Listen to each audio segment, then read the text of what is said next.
LOL to an end of it. He's good. Yeah, right. When I see Nuke on Rule Zero, I'm stoked for him because I know. No, I got you. You want on a technicality, yeah. It's one on It's a true. technicality, so go fuck yourself.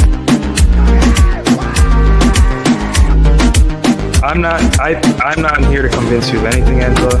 And I get their content all the time. So I like fire testing all the content on the ground. You know, I believe that the right guy will come at the right time. And stay off the dating apps. Not good. I hate dating apps. That's where you find guys like me. That's I not hate okay.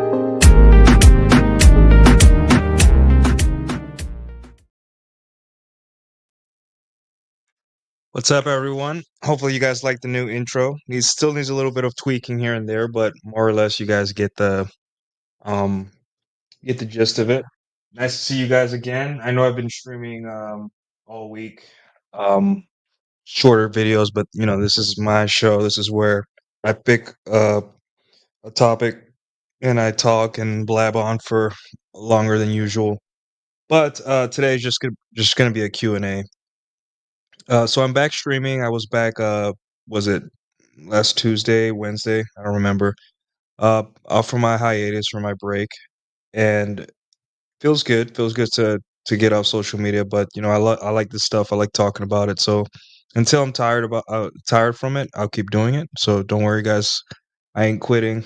I just needed a break. That being said, like I said in my other videos, a couple life events. As you guys, you know, as I guys told you, I had a fall, and my finger has been broken since. I had no idea till like 2 weeks ago, and yeah, so I have to go in for surgery this Tuesday. So in about 48 hours, I'll surgery. It's not a big surgery, right? But it's just because my hand requires, or sorry, my job requires dexterity. I might be out of work, so that means that's good news for you guys because I'll probably be streaming much more. So that's good. Other than that, it was just a battle with insurance to get it approved, workers' comp and all that. But yeah, it's glad to be here and glad to be able to stream with you guys again. Always see it as a privilege. Uh, Discord is open. If you guys want around the clock advice, tech support, quick questions, or even a call with me, I'm going to be online a lot more. You guys can just hit me up and anytime you want a video call or something, or you just want quick advice, quick interaction, what does this mean, or just want to talk about anything, you guys are welcome. If you're not a paying member there, I can only give you so much. You know, I have to focus on, you know, my stream, my Substack, and the guys that are actually paying for my time. So uh, please be patient there. Yeah, I'll drop it in a sec. Other than that, guys, today it's just going to be a Q&A. You guys ask whatever questions you want. No super chat required, but I will prioritize super chat questions. So it's just nice to see you guys at this time. Welcome back. Yeah, thank you, my friend. Um, yeah, let me go ahead and put the Discord link here in the chat. Realize too, guys, that it's just it's still, my Discord's still relatively new. I'm still trying to refine it and all that stuff, right? But just be patient with me. We'll get it off the ground. I want to get to the point where we have enough members where I can do group calls, and we could just talk about stuff. And you know, like, you know what I'm going to talk about. It's going to be very down to earth advice, things that are just very actionable, right? We're done with the whole abstractions, talking abstractions and all that. So, you guys have better things to do than be told to be more manly and positive or whatever. What does that even mean? That doesn't mean anything. Be more manly. What does that mean? Um, and it all depends. So, yeah. So, guys, please come with questions. If not, I'm just gonna start talking, like I usually do. One piece of advice I do have for you, and this is, I hope you guys follow this, is that check your ladders. Always check your ladders. If you can, always have someone hold the ladder for you, and always keep your balance, right? Because falls are some of the most common ways people get hurt, like at work. And I think after a certain age, falls can like really hurt you. Like they really, like a lot of people don't recover, like especially older people don't recover from falls, right? So take it seriously, right? If you are working with equipment and you're on a hard floor, consider using gloves. That way, if you fall on your hands, which most likely your body's going to try to do, you have a little bit of cushion where you don't cut your hand on something like I did, right? So, yeah, every time you go on a ladder, guys, it's a bit of a gamble. I would say check the treads on the bottom, make sure they're still, because they get over time as people move the ladder, the treads wear away, get worn out. So check that too. And don't do anything stupid, like don't go above the rung that you're not supposed to, or anything like that. I don't want to make this a safety presentation, but this has caused me a lot of headache. So, um, guys, take it seriously. Like you don't want to fall. Fall is like a full body injury almost. Like your whole body will hurt, and you don't even know where to start in terms of like what's broken, what's hurting, what's bruised, what you can do. And oftentimes, you'll find that like since the body's all connected, the tissues and muscles and bone are all connected. Once you start getting better, it's going to be a slow process because everything hurts because everything is connected. You may fall in your left leg, but your right butt cheek may hurt or something. That's because you don't know. So yeah, guys, just take it seriously and all that. So yeah, injuries aren't fun. Um, yeah, and for you guys in the gym too, especially as you get older, you got to stop the ego lifting, right? I had a friend that has muscle spasms. I got sent home with muscle spasms and muscle relaxers because he's lifting way up, not more than he can lift. It's just the volume. It's just not like a good exercise. Like overhead press, um, fun exercise to do, right? But there's better alternatives that are better for your lower back or your back. So, think about that. It's, a lot of guys don't want to let go of things like the deadlift and all that. But just remember that you're not going to be lifting for long if you keep ego lifting in your 30s. That's not to say that you're hitting some kind of wall, right? It's just your body's joints, all the damage you did is going to catch up, and you don't want that to happen, right? You want to be able to lift well into your 60s. So be intelligent, be smart, and don't worry. No one cares about your deadlift max, really. No one cares. Is that a gun in the back? Where? I don't see a gun. No, I don't have a gun back there. I do not. Yeah. Yeah. Um, yeah, so yeah, even if it's like a 4-foot ladder that you need to like get something up high, make sure like, it's set and stiff and the floor is not slippery because if you're alone and you fall, you gotta crawl to your phone for help or something, just it's just not worth it, right? So yeah, just be careful out there, guys. So Um, but yeah, times are fun. Um, times are fun. Weight deadlifting is bad. It's not that it's bad, right? It's just that it's an ego. Most people use it as an ego lift. Oh, I deadlift this or deadlift that, right? But deadlifting really isn't an efficient workout. It's fun.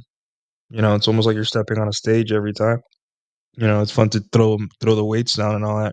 And it does in the beginning for your beginner gains. It's pretty good because it builds strength. Excuse me. It builds a lot of strength and all that. But for the most part, after a certain point of diminishing returns, it's not going to do anything for you. So, yeah. Um. Anyways, yeah. Uh, I don't see any much interesting on Twitter that I could discuss. Um, I mean, I did. There was a thread that I thought was interesting. Here was the guy that. Hold on, let me make sure my chats are closed. Okay. No. Present. Um. Share screen.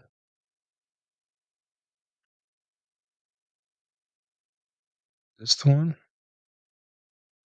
Oh, it's okay, because I have a different. This is weird.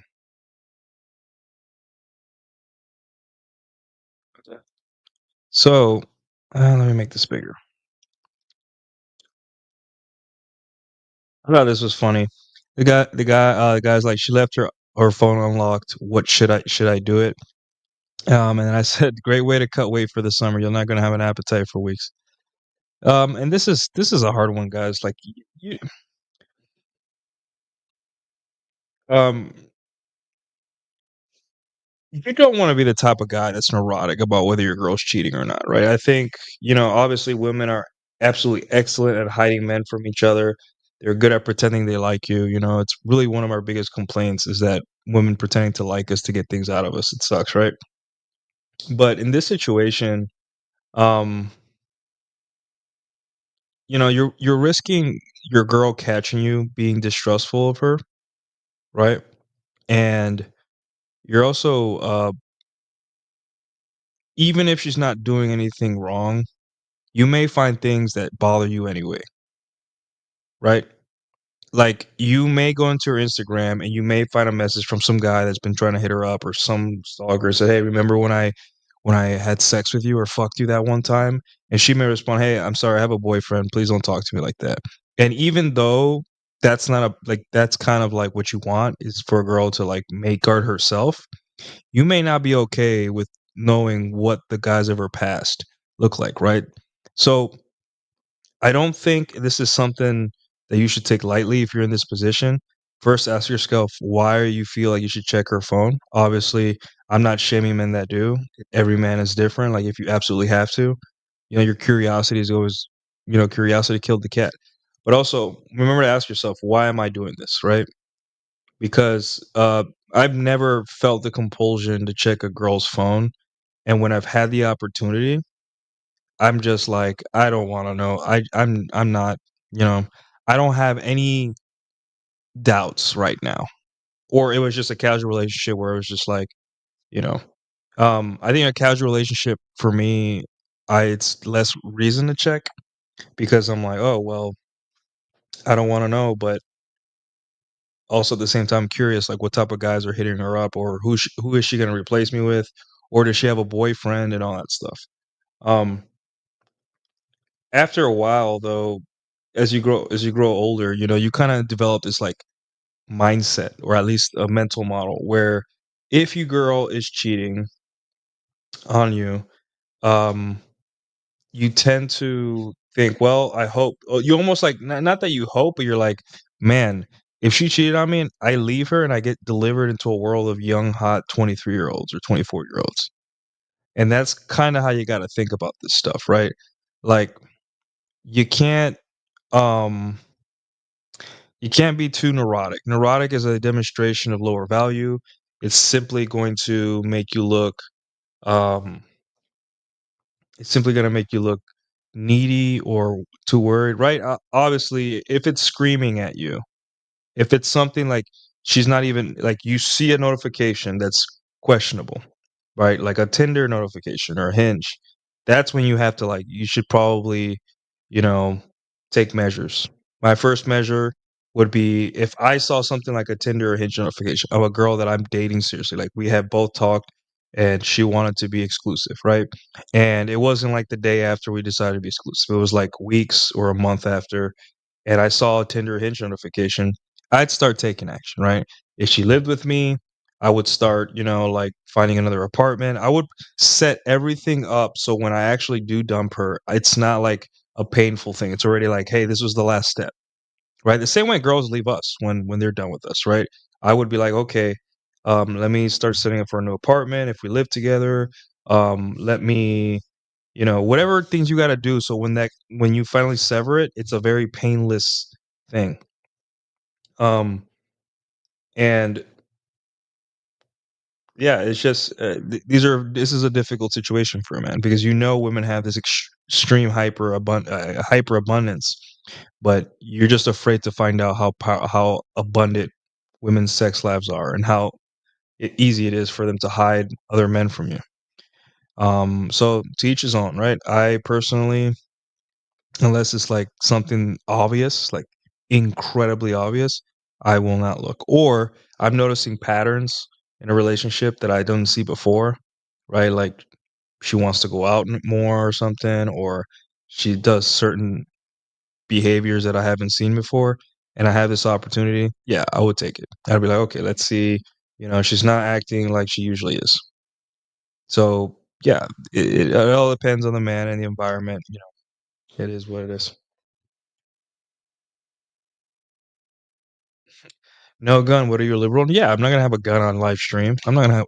If I do have one, hypothetically, it would be in my closet or drawer, hidden away.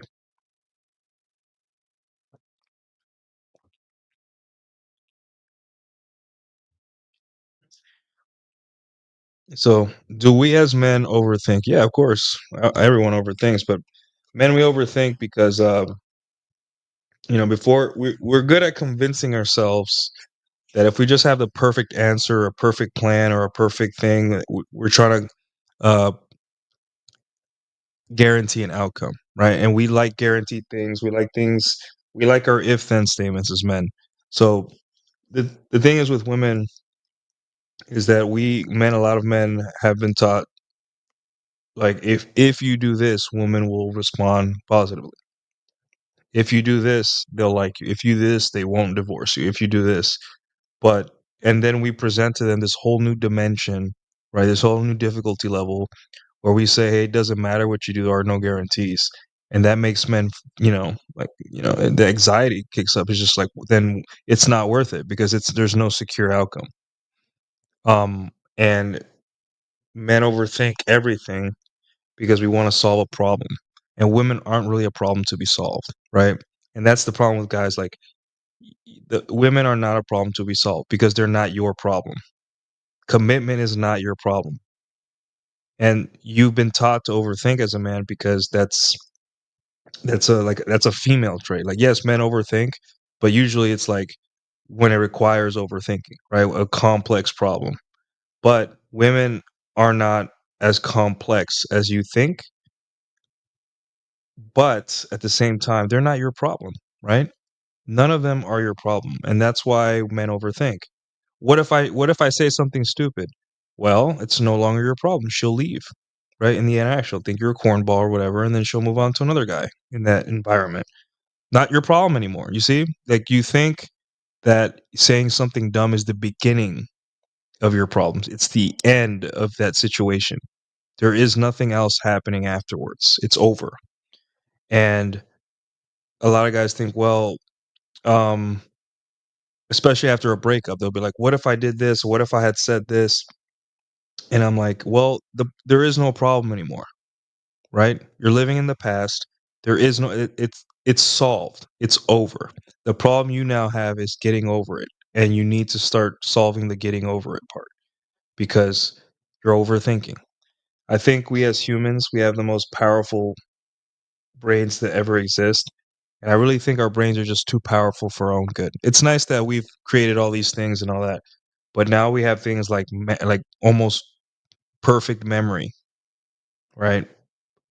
And we remember things and scenarios, and then we paint them with our ego.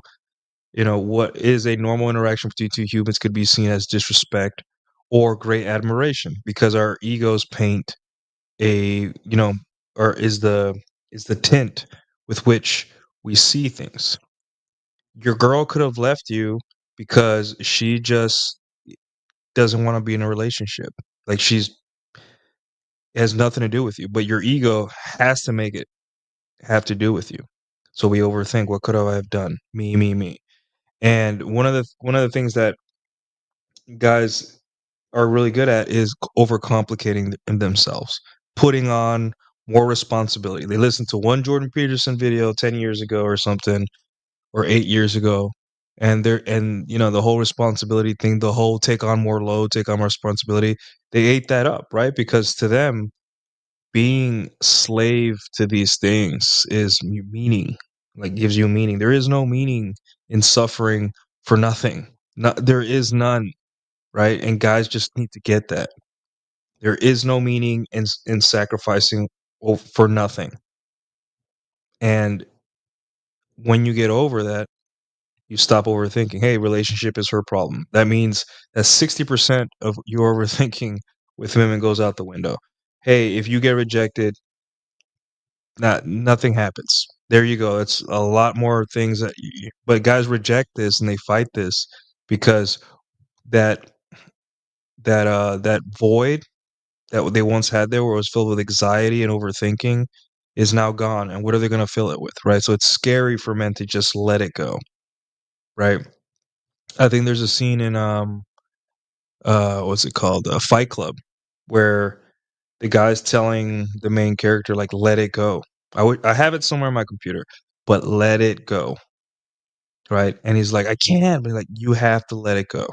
And that's really what a lot of the red pill is. It's like coming to mental models, using them so we don't lose our minds, because you were taught to lose your mind when girls do anything outside of what you want them to do, right? So yes, men do overthink. Um, when is Jack coming to America, and will you guys live stream it? I don't know. He's been teasing about it for like a year and a half, so we're here. Texas is here. That's up to him. Don't worry about being painless. Yeah. At Nuke, mixed opinions on living with a chick in the sphere, if I'm not mistaken. What's your take? I'm not quick to move a chick in. Pretty happy to do the non-cohab thing. Then don't. It's up to you. Like, here's the thing. Do you want to live with the girl? Do you know what that implies? Think about it. Do you like your free time? Do you like your quiet nights? Do you like waking up and not having someone there, right? Or, I would say start spending more and more time with your girl. Have her stay maybe 2 nights a week at your apartment, or 3 nights a week, and see how you feel, right? See, like, like, I like having my space, but it's nice for her to be here on a Tuesday or a Thursday. And think to yourself, like, this is the thing is, like, a girl moving in is almost like a binary decision. It's just like she lives by herself and you live by yourself, and then boom, all of a sudden you're basically married. When she moves in, you're basically married.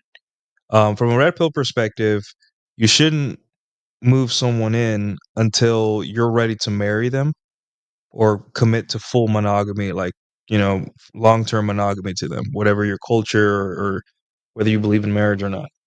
Because once you move in, a lot of part of that dread that comes with the uh that she got used to because she didn't know where you were every night goes away, right? It's going to be harder for you. In her mind, it's like, hey, this is a huge comfort signal because I know he's not running out on me because I'm here all the time, and he's not bringing girls over because I'm here, right? So that means that you may have to run dread maybe in other ways. So those are things that uh to take into account. I would say it's slow, like a slow transition would be best in my opinion. Uh, Instead of moving in altogether, like, have her spend 3 days a week at your apartment, 2 days, right, a whole weekend, or have her spend one whole week. Like, hey, can you spend the whole week with me, right? And then make sure you guys have strong boundaries about communication. Like, if you're, like, for example, if you're working at your laptop or your computer, tell her, hey, don't bother me when I'm working. Right. And I know a lot of guys are just like, I don't mind my girl. Like, it will get to you eventually. You'll have to, like, tell her, hey, leave me alone, please. Like, I'm not here for your entertainment. Right. Yeah, it's iron rule of Tomasi number 4, exactly. Um, and even if the girl's sweet and nice, it's just gonna burn you out. Right. You're a guy. You don't need to be talking all the time. You don't need to, like, you can be working on something with your boys, your friends, and not talk for like an hour, and both of you will be totally fine. Women can't do that. Women need to talk, talk, talk, and most women now are not trained to love men or deal with men that they care about. So you're going to have to tell her, hey, shut up, and in a nice, loving way, right? Like, hey, I cannot talk to you all day. I have things to do, right? You moving in is not a talk fest to me. So make sure you keep that in account. That remember, relationships is game on hard mode. So understand that and enjoy the time what you have with her, right? But you need to you need to set boundaries fiercely, because moving in is usually the first step of the end of a relationship. Because guys they think, oh, sex on tap now. I don't have to drive, or she doesn't have to drive, and she's always around, and I get blowjobs all the time. Yeah, Not always happening because they think it's the same. It's a different dynamic. She's there, she's in your house, and in order for you to deal with that, you're going to have to understand that game is you got to become the game, right? You're going to give her an enormous comfort signal. She's going to start trying to, fag you up or whatever. No. So, yeah.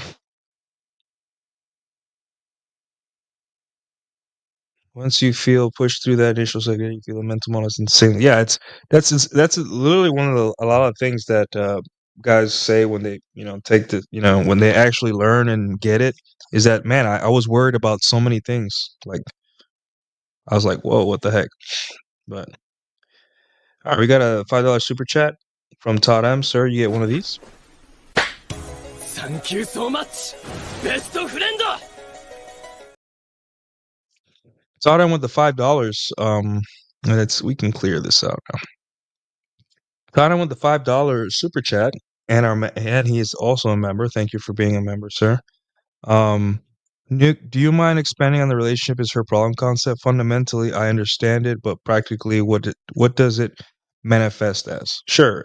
And Dark Knight Dev, I see your super chat. I will get to that as well. Guys, again, I'm going to prioritize super chats tonight, but I will answer all the questions. So basically, relationship hurt problem is that when guys are dealing with women, right? Think of your boomer parents or think of your friends. They always seem to be stressed out about what the girl is doing. It's like a mental point of origin thing, right? And what is point of origin? Everything outside of your frame is irrelevant, not important, or amusing, right? So what happens is guys get into relationships, whether it be sexual or casual, whatever, and then uh, they project this worry about what the girl is doing, whether she likes him or not. And there could be guys that are having sex with her, and he's still worried, like what And the relationship is her problem is basically a mental model to free you and recenter you back to your own mental point of origin, right? You have sex with a girl, and she leaves your apartment. Whatever she does after that, it's not your problem, right? Obviously, it's your job to like plan a date or set something up to see each other again. But anything after that, you shouldn't be qualifying anymore for anything. You've already done the job. The job was to be hot, and you did the most important thing any guy can do for a girl initially is be be attractive enough to have sex with her. After that's done, like everything downstream of that is up to her, right? And it's a waste because these guys are just like, no, men control access to relationships and women control access to sex. No, women control access to both. And a lot of guys think that's disempowering. I'm like, no, it's liberating because now you don't have to worry about do you want every girl you have sex with to chase you down and show up at your house at 12 a.m. and cry because she can't be in a relationship with you? A lot of guys think they want that and they don't. Trust me. There have been times where I've gotten calls from women that wanted to be in a relationship and they were crying. 1 a.m. Why don't you be with me? Or I went on a date with a guy, he's nothing like you, whatever. And I'm like, it's 1 a.m., right? This whole you liking me or nothing or anything is your problem. It's not mine, right? I had sex with you. You want a relationship? I don't want one. Your move. Or I had sex with you. You don't want a relationship. Cool. That's up to you. I don't care. Not my problem, right? It's basically not my problem to worry about whether a girl wants to be with me or not. That is her problem. That has nothing to do with you. And that, my friends, ultimately is a demonstration of higher value because girls don't like needy guys. They don't like guys that worry, that are neurotic about whether you like them or not. As a matter of fact, girls want to wonder constantly if you like them or not. They're just like, hey, man, he's like distant, but sometimes he's hot and then cold. I don't know. That's exactly where you want girls to be. You want them to wonder if they even like you, if you even like them. So when you understand the relationship is her problem concept, you'll feel a lighter weight, a big weight off your shoulders. Not every not every opportunity for sex is going to turn into an opportunity for a relationship. and she's the one that's gonna have to present the relationship first. Remember, Chateau Ortiz, never say I love you first, right? And that's the reason, because saying I love you first or worrying about whether she likes you on a romantic level is a demonstration of lower value. Guys that don't get laid, that have to rely on relationships to get laid, they say things like that. Why? Because they think on the other side of I love you or relationship is easy sex. Us guys that get laid know that you're gonna get laid regardless. So what can you bring to the table besides I love you and romantic and feelings? So there you go. Great question, by the way. Appreciate it. All right. So yeah, I like my space. My last LTR kept her own place all 4 years we were together. I just prefer it that way. Yeah, there you go. Like you revealed preferences, right? Like you had an arrangement, you had a boundary, and you know, obviously didn't work out, but 4 years together and you were fine, you were happy. Remember, your happiness is number one. It's all it's frame, right? It's all downstream of what you want. If you keep compromising, right? Within reason, you will eventually be in her frame, and then you won't even be in charge. You won't be happy. You will resent your wife or your girlfriend because in your mind you're going to convince yourself, oh, this is her fault for making me do this. I'm like, no, dude, you opted in, right? So as long as you understand what you want, you can let her know, hey, I love you, but I want to live alone. Or you can, a workable compromise, right? You can be like, hey, you need to have your own place, but I like you over like 2 or 3 days. I'd like you to stay with me, right? That transition period. Women that like you will work with you, right? If she doesn't like you that much, she'll kick you to the curb. Great. On to the next one. But for you, just yeah, like if you're thinking of moving in with someone, do it nice and slow. Don't do it all at once, and you'll be fine. Yeah, guys never think about the moments. Yeah, like a lot of guys are like, "Wow, I'll have sex on tap if she lives with me or whatever," and then they realize, like, "Holy fuck, women can be really annoying." They will not stop talking all day. They will not stop talking about stuff you don't care about. So you need to tell them, "Hey, when I'm working at my computer, you do not bother me." And here's the kicker. Women will be offering you tea, massages, sometimes even sex, guys. They'll offer you. And you'll be like, "Can you please just leave in your head? Can you please just leave me alone?"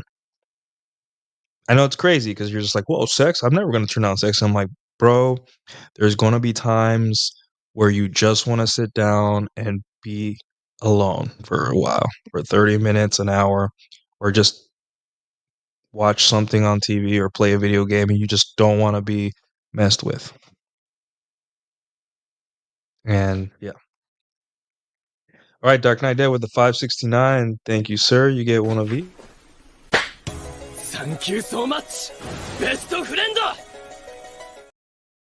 Dark Knight Dev for the $5 or $5.69. He says, "How about you having a key to each other's place? Also, would you prefer women who work or one who are stay-at-home girlfriends? I like girls who work and have a life." Yeah. Well, for the keys thing, um, I would say if the woman is not neurotic and not crazy, where she's gonna show up at 1 a.m. to like test you or something like that, or yeah, I don't see anything wrong with that. Luckily, I have like a door code, so if anything happens, I can change it instantly. Like door code, change it, right? Which I think every guy should invest in having like a door code change, right? Because you if you bang a crazy chick, your girlfriend goes crazy, or your ex shows up, you can change the door code, and you don't have to worry about getting new locks or anything. But that's just me. In terms of women, I prefer women that work, man. I don't know where this came from, where like being a stay-at-home mom was like having your retiring your wife or girlfriend. Your girlfriend, she hasn't even earned the right to be retired. She just met you. Um, to like stay home. Like I said, remember I just said just now, like women are bored. Having a woman stay home all the time is going to drive her crazy and you crazy because she's going to look for entertainment. And you're always her first stop for entertainment. And that could be pretty annoying. Right? So a woman that has done nothing all day and you come home, she's going to be waiting to share 20 TikToks with you She's gonna have nothing in her mind or in her, and you're going to constantly have to, you know, and she's still gonna complain, right? Because women complain regardless whether they're working a 50-hour a week job or at home all day. They're always gonna feel like they're like doing too much, right? I would say let's not get too black and white here. Like if she just had a child, right? Or she wants to have more children, of course, she's not going to be able to work immediately. And I think in that, you guys can work it out. Competent people will always figure it out. It's always incompetent people that are complaining that they don't get the results of competent people. Now, that's not to say it's a guarantee. If you're smart and competent, things will work out. But from what I've seen, the couples that stay together, at least now, my age, it's just two competent people. They're both in shape, they're both fit, they're both like they have their things, but they both understand like their responsibilities and they don't bean count. They're like, oh no, he did this and did that. Like they just simply, oh, trash needs to get taken out. It's not a me, he, or who did what last. It's trash needs to get taken out. So a girl that works and has a life is pretty awesome. Um, Again, as a guy, you don't understand how nice peace and quiet is. That's another thing. Moving a girl in who has like no friends and nothing, you're going to be her only source of entertainment and fun and excitement for the foreseeable future. So another thing is encourage your girl to go out and have not go out and be a hoe or something. Just hey, go join a pickleball club or go to a yoga class. Like go do things with other women. Have friends. Because yes, the overarching worry or arcing worry for guys is she's gonna meet whole friends. The whole friends are gonna tell her to leave me, blah blah. But it's not like a 1 or a 0 where it's either she's at home, um, doing nothing, and then or she's either out with her hoe friends. There's women that are like decent people that can have friends and not go out and do hoe stuff, right? I definitely prefer a woman that works. Now, depends on the job too. Like maybe I don't want her to be a bottle service girl, you know. Um, Maybe her being a bottle service girl doesn't bother me as long as, depending on the type of club. Like at a strip club, probably not, but at like a pool place, sure, whatever. Um, if the job is military, probably not, probably it's not very fun to date someone in the military. But if she's working in an office, she's an engineer, even if she's a doctor, whatever, things like this, like I'm not worried about being cheated on because if I get cheated on, it'll hurt, but it just means I'm back on the streets again and I'm gonna have fun. Either way, being single or whatever is still fun for me. So yeah.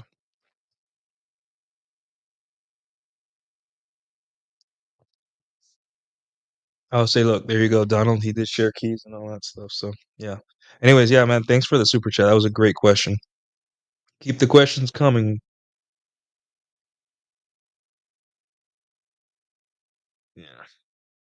New setup is. Oh, thank you. What do you guys think of the intro? I still need some. I still need to work on it. I try to make it in the style of a Japanese game show. To keep with the theme here, and it was fun making it. It was a lot of fun. And I also have a new outro as well, so you guys will like that.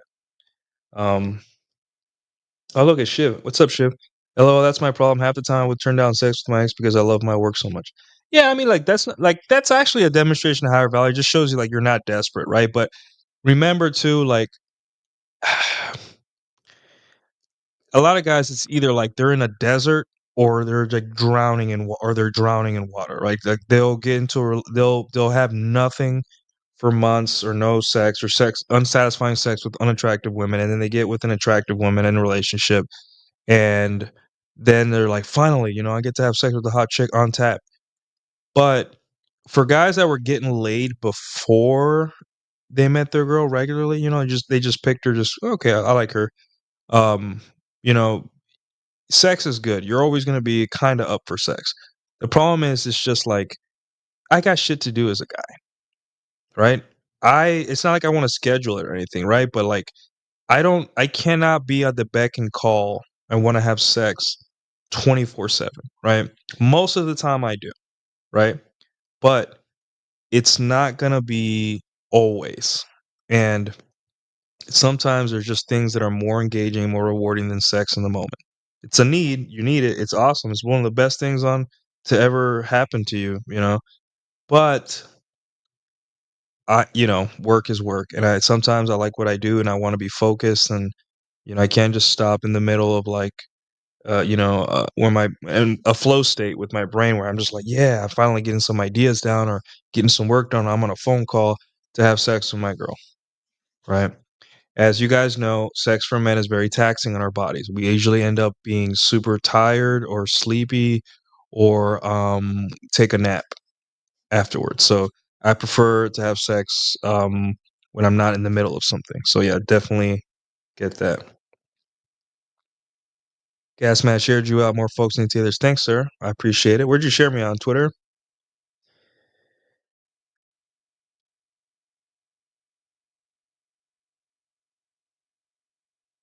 Yeah, to me too. I always felt like stay at home mom,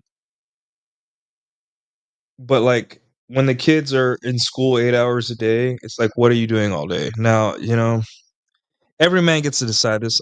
I personally, I want a girl to be busy, right? If a woman can be busy by being a stay at home mom, then sure, right? But at the same time, there's workable compromise. Like a lot of jobs are work from home now. So a lot of women can work and raise a young child, right? I would say maybe not the first year, right? But I would say women can work and have a child. And it's not physical demanding work, doesn't require driving or leaving kids alone. Now, if a woman doesn't want to do that, you can't force her, right? But I'm just saying these are workable compromises that you could present in this situation. And also, she can a lot of workplaces will work with pregnant women and give them maternity leave. It's not that bad. Women like to complain, but it's not that bad. It's easier than it's ever been to be a mom, right? So without the help of a dad. So first 4 years be mandatory to be home. Yeah, for me it'd probably be like 2 years. Depends on her, right? But girlfriend is not a career, LOL, or a hobby for that matter. How do I get over my past of not getting laid, being a very late bloomer? Uh, well, this is a good one. So one of the reasons guys are late bloomers is because sometimes it's a Madonna whore complex. They have a lot of trouble. Maybe have a religious background where they it's hard for them to sexualize women or come to grips with women's sexual nature and all that. So in that case, you have to kind of take a leap of faith, right?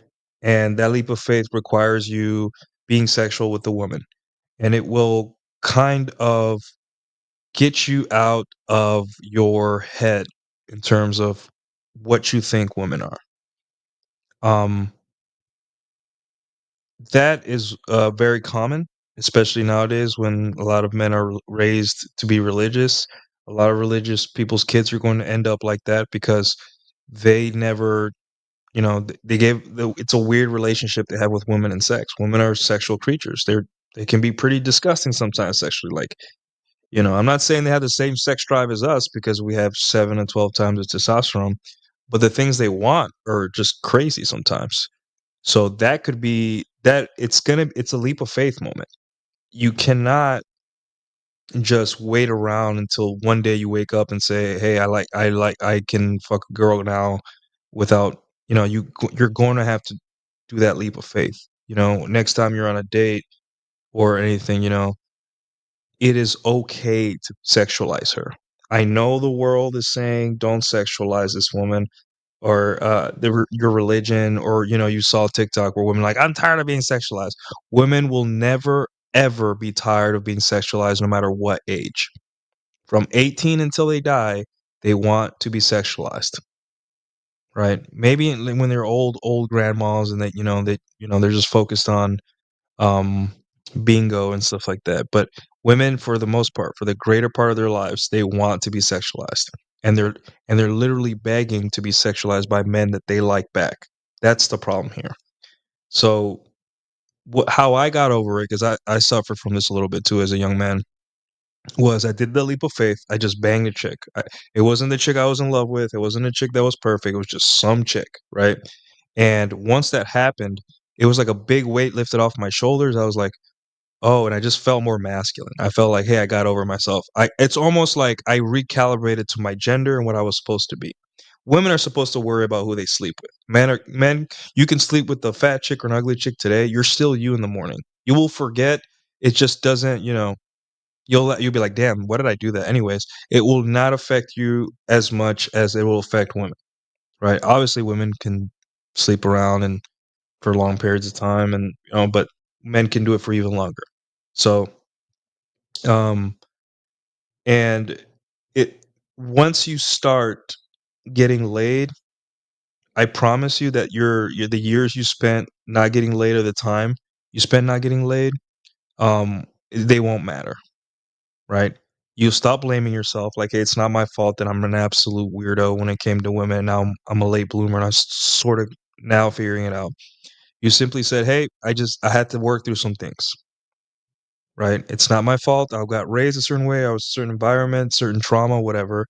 Um, it's not my fault, but I have to fix it, right? And once you fix it, you'll be like, it's not that I wasted time. It's that I just needed time to work through this. This isn't something easy. You were given something, an environment. Maybe you had a late growth spurt. Maybe you had something traumatizing happen to you, and now you're finally getting over it and you're working through it. But that takes time, right? Just like a soldier needs time to work through his PTSD, and I have a broken finger. It's gonna take time for me to wiggle my finger again, right? Everything takes time. Healing takes time. Take it a day at a time. But there's going to be a leap of faith at some point. And that leap of faith, once you take it, I promise you, you will feel better. Any guy that's telling you that when he lost his virginity, he felt dirty is full of shit. Every man should be excited when he lost his virginity, ready to move on. It is not a big deal. And if you think it's a big deal, that's that female programming that we all had to deal with. So, yeah. Great question, by the way. Alex Patino with the $5. Thank you, sir. You get one of these. Thank you so much, best friend. Alex Patino with the 5. She'll never take my whiskey and cigar time. Winning. Yeah. There's just some things that are untouchable. And as you guys get older, I think me and Alex are like kind of the same age. As you get older as a dude, they're just things start becoming non-negotiable, right? Like once in a while I do a cigar night with my friends. I go out, we go to the cigar lounge, we talk shit, and it's a safe space for men because literally our waiter, or sorry, our whatever, the cigar guy was like, hey guys, be yourselves, relax, you're safe here. Like literally he said that. And it's like that's non-negotiable. No girl is gonna be like, hey, can I come with you? No, right? If you like to have a whiskey by yourself, that's sacred. A woman trying to take that away from you is like highest form of disrespect. So as you get older, it's gonna be like the things that you enjoy are gonna be almost non-negotiable. Like you're not gonna take this away from me. I've been through too much, dealt with too much shit, too much compromises for nothing, just for you to treat me like this or try to take this away. So yeah. Thank you, Alex. Let me see. Next question. Lobster crustacean. How do I get over the fact, besides not busting inside women, that I might get them pregnant? How do I get over the fact, besides not? Hold on. How do I get over the fact, besides not busting women, that I might get them pregnant? Well, here's the thing. You need to use a condom if you're scared, right? Here are your options. You use a condom. Condoms are very effective as long as you know how to use them correctly. You will probably not get a girl pregnant if you use a condom. Like 99%, 0.99.9. It's not easy to get a girl pregnant, right? You have to fuck her in a certain amount of days during the month. So yeah, you don't have to be neurotic about it. Your other option is to get a girl that's on birth control and just be in a relationship with her, whether it be casual or long term. Um, and then your other option is to have unprotected sex and, maybe lose sleep at night sometimes, right? I prefer the condom method, and it's got me. I've made it this point without. Um, I made it to this point without having a baby. So yeah, it's just literally that simple. Use a condom, or you can get a vasectomy and all that too. But that will definitely solve the problem.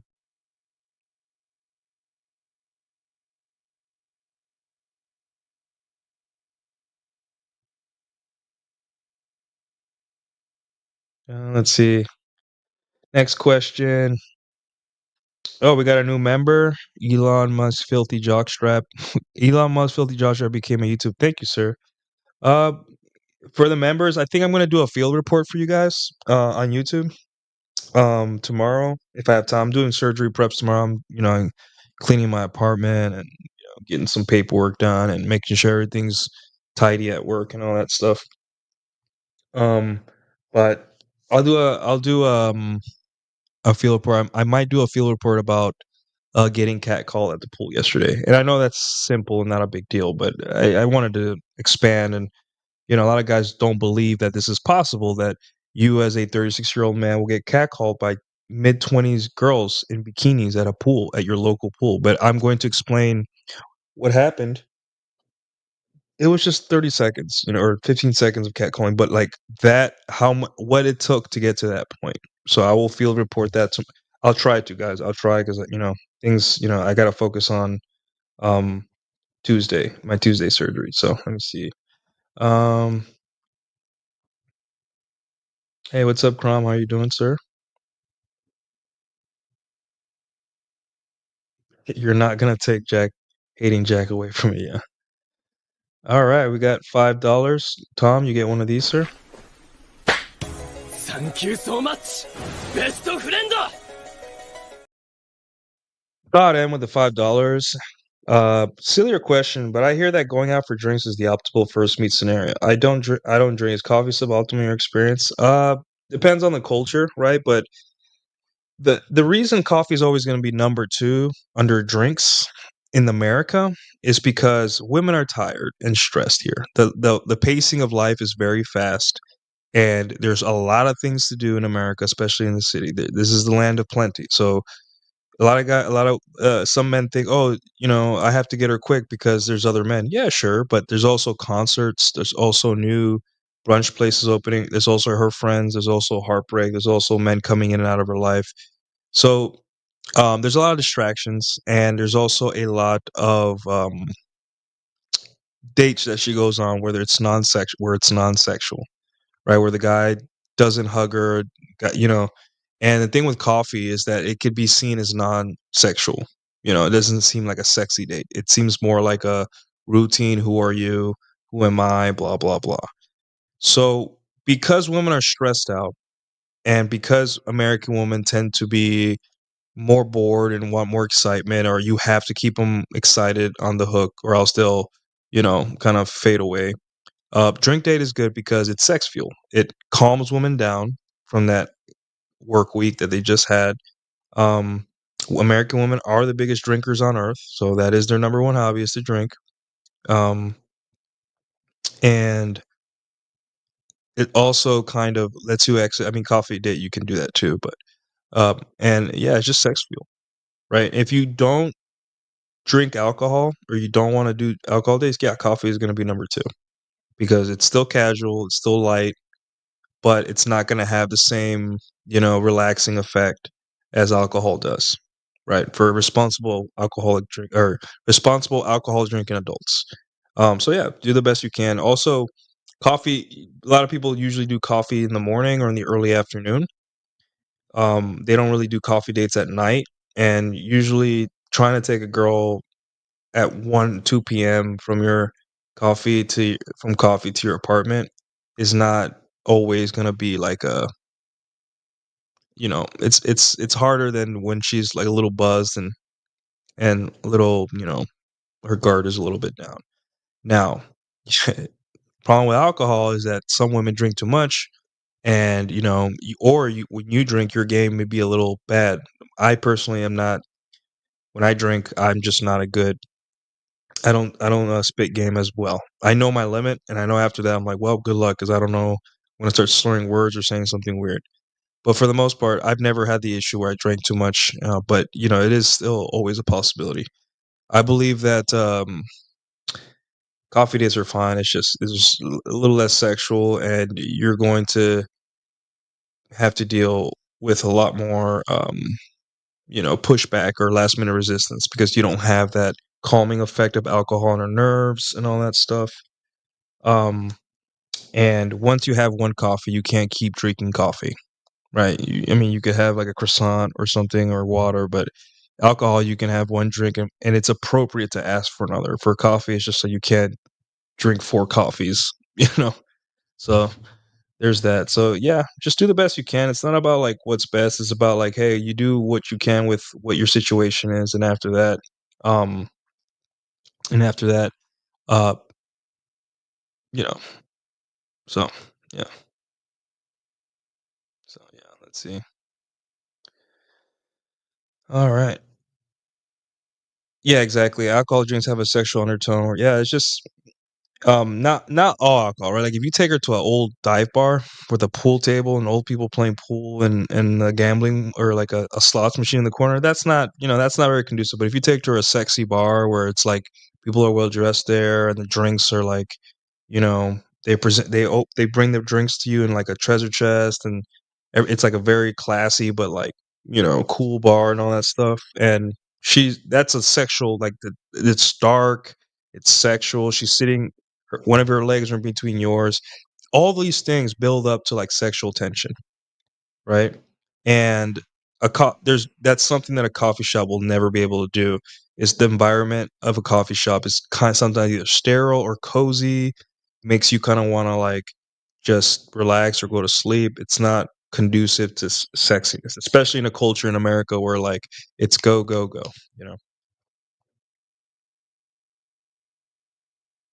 Just go to a bar, just don't drink, that simple. Yeah, there's that too. Like, you can always just, ask for a mocktail, or if you're not a big drinker, you can always ask for, like, very light drinks. So, hey, man, I mean, you're paying for it, bro. I'm just trying to get you what's worth for your money, what your money's worth is. Hey, yo.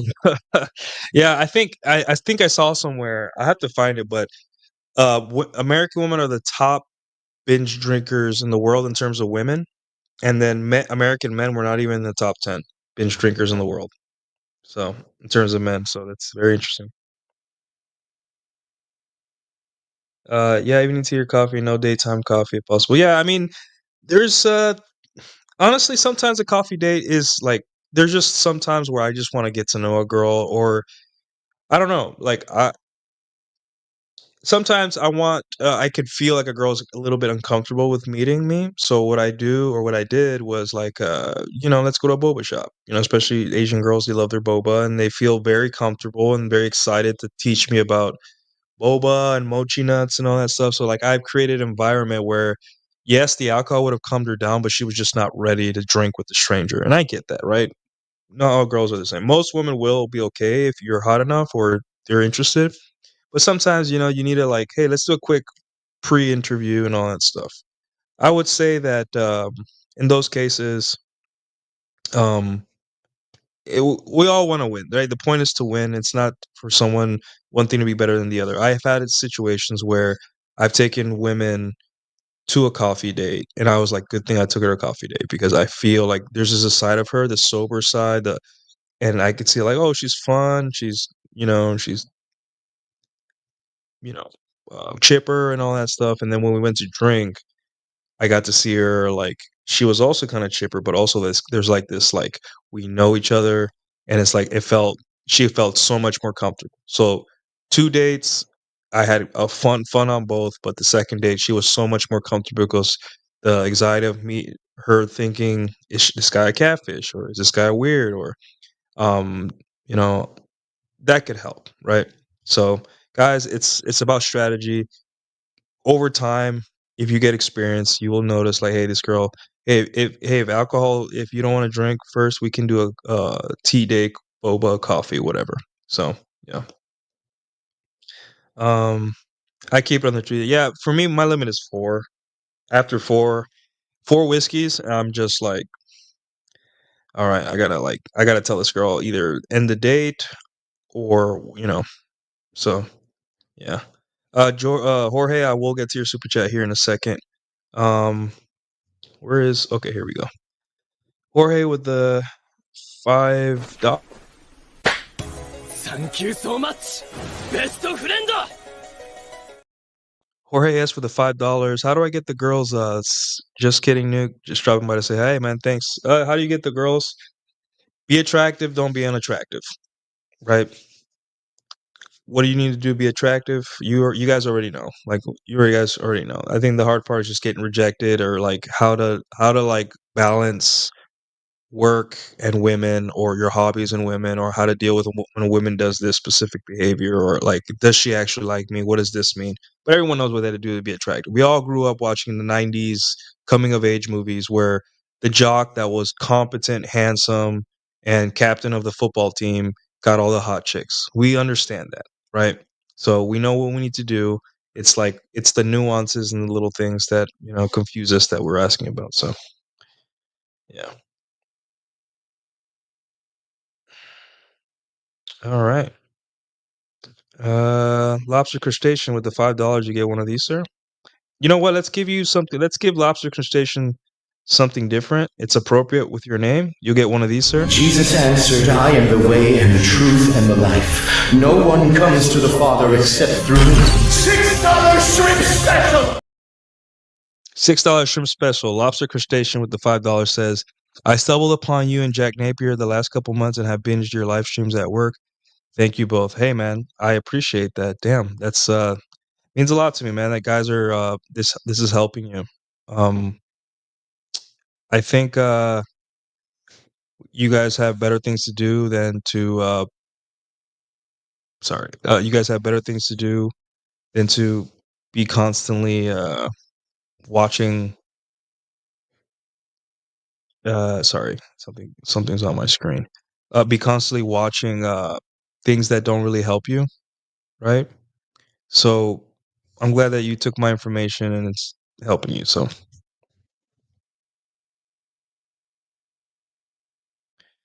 you don't have time. You don't have all day to like. You don't have time. You have things to do. You have hobbies. You have people you love. There's hot women about, and life's short. The fact that you took your time to see my stuff, hey man, means a lot. I appreciate it. Let me know your favorite stream, or what helped you out the most, or let me know what you would like to for me to talk about in the future. Right? Again, I'm going to be streaming more, so whatever question you guys have, I could field them and make even a whole show about them. So yeah. So I think I'm all caught up on questions. Let me see if there's any questions I missed. Yeah, coffee is weird. Yeah, in America, coffee is like it's just weird. Here's what I did, right? I went on a date with a girl who she ended up being my girlfriend, right? I could even do a whole field report about this meeting. And she showed up in a nice little dress for a coffee shop date. It was like 3 or 4 p.m. Um showed up a little bit cute. She showed up with a little extra weight on her, but because she wore a dress and she was cute and her hair was done, like I saw so much investment, right? And I don't care how crusty and bitter you are as a man, when you go on a date and your girl puts in effort, like you see that she's done her hair, she's put on a little dress, all that stuff. You feel you're like, wow, thank you. Like even if you just it never goes away, guys. You're always going to appreciate women putting in effort, no matter how old or bitter or whatever you are. So yeah, we had coffee. It was a coffee date, but guess what? Across the coffee place we were having, it was a great first date. There was a bar, a pretty nice bar too. It was an Irish pub, but it was like classy Irish pub. So about hour and a half, 2 hours in the date, I was like, "Hey, before you go, you want to have a Cosmo? You said you never had one. Let's go have one, right?" I introduced you to an experience having a Cosmopolitan. I had my whiskey, and we went and we ordered drinks. 6 p.m. on a Tuesday, I think, or a Wednesday. Bar was not that full. So after that, we took. She drove me home because I lived like 2 blocks up. She had to drive away, and we got to second base right in her car. Right, she was buzzed from the alcohol, plus the comfort of like meeting a sober, safe man in a coffee shop. So, guys, it doesn't have to be one or the other. You could shuck and jive and be, strategic, right? Maybe a lot of guys, you could start with a coffee date, and then if things go well, hey, let's you want to grab a quick drink before you go, and then boom. There is no right answer. It's like whatever works for you in your situation, in your city. I live in an area where I'm walking distance from literally everything, and it's a beautiful, gorgeous neighborhood. People come here to hang out to my neighborhood literally half a block down the street. They come, they get dressed, they look nice. So my neighborhood's very nice.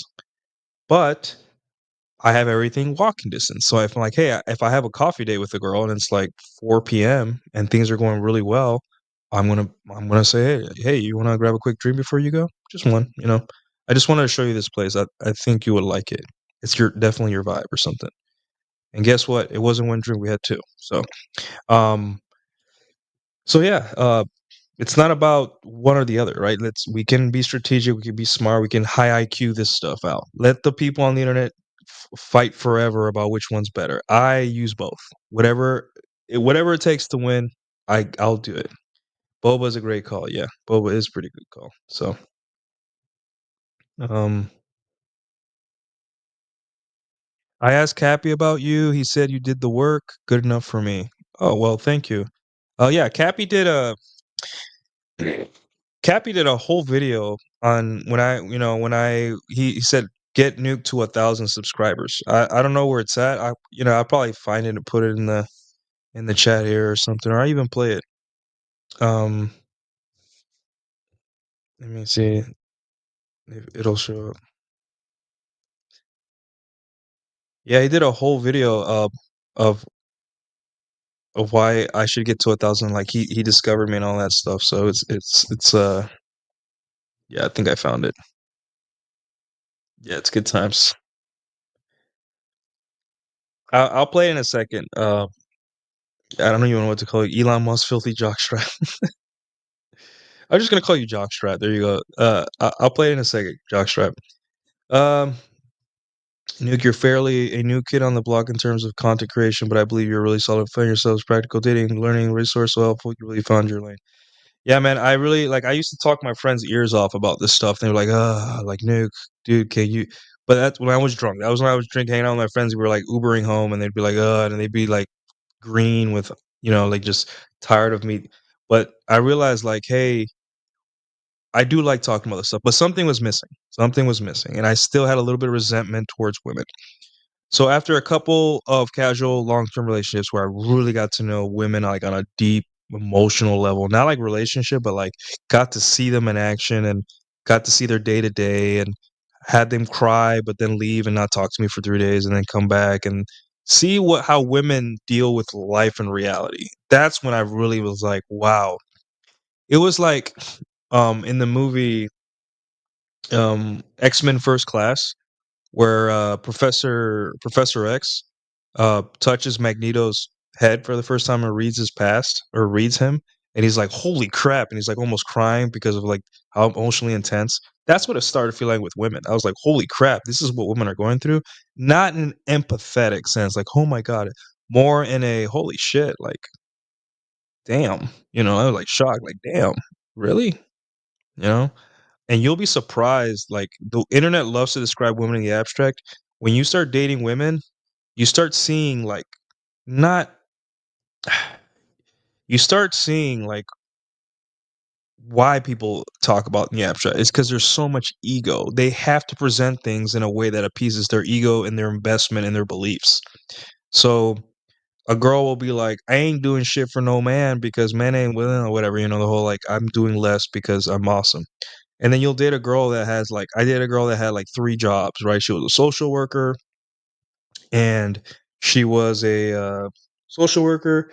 She was in the Navy Reserve, and she worked at a boba shop from time to time. And she wanted to even like be a bottle girl, right? You know, everyone's like red flag, but when I met her, she was pretty dedicated to me when she was with me. She didn't complain about work.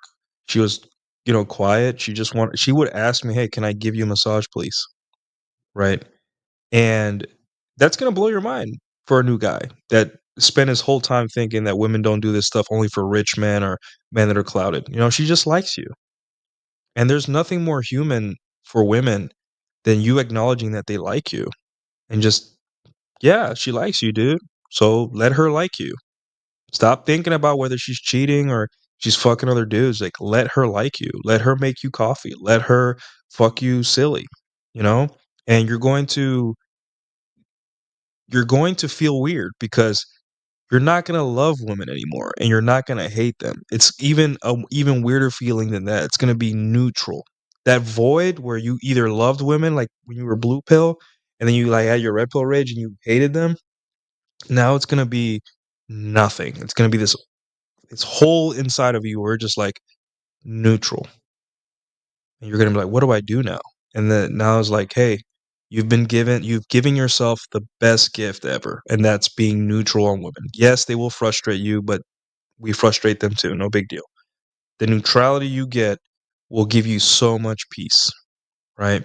Because deep down, you feel you start judging women individually. Like as a whole, we have to talk about women as a whole because, you know, they do as a whole exhibit very common behaviors, if not all the time. But on an individual level, yes, you take into account, yes, women are like this, women are like that, women are like this. But then you also take into account her personal actions, right? They're not, you know, women have agency. So if a woman is being an absolute amazing to you, right? Don't punish her because other women on the internet are bad, right? She wants to do things with you. Reward her for being good to you. And the reward can be different for some women.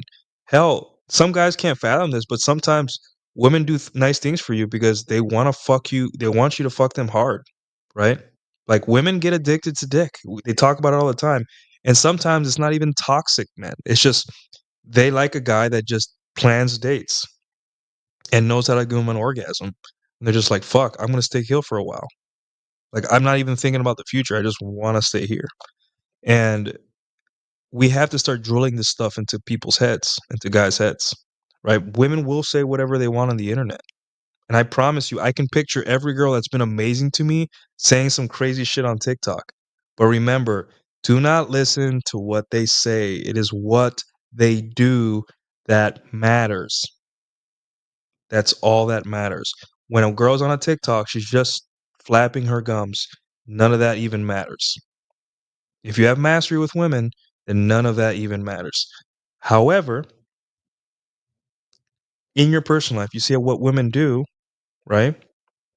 And you're going to be like, oh, she's showing me her real self through her actions. And more often than not, what she says and what she does are like two completely different things. And they hate that. They don't want men to discover that because they lose a lot of power, right? That's why the trad wives don't like the red pill. That's why no women like the red pill because we take women's actions and we go off that because we can't win based on what women say. We have to look at what they do and then build from there, build a strategy and a mental model from there. So, yeah, exactly. Yeah, you can always transition a coffee date into something more. What's the average price for rent or mortgaging area? In my area, it's 1900 for a one bedroom, one bath, um non-remodeled, non-updated apartment, 850 square feet. But I have a view of like the city, and I live in a premium area and all that stuff. Like people, I wake up and there's Mexican people sweeping the front of the apartment and people picking up leaves and stuff almost every other day. So it's like, yeah, I would say the average rent in Dallas outside of like the city, like downtown, would probably be like 1,300. And then for mortgage, I'd say you need about $115,000 to live here in Dallas to pay a mortgage, which isn't egregious, but obviously most millennials are not going to afford that. So unless they get married, but no one wants to get married. So yeah.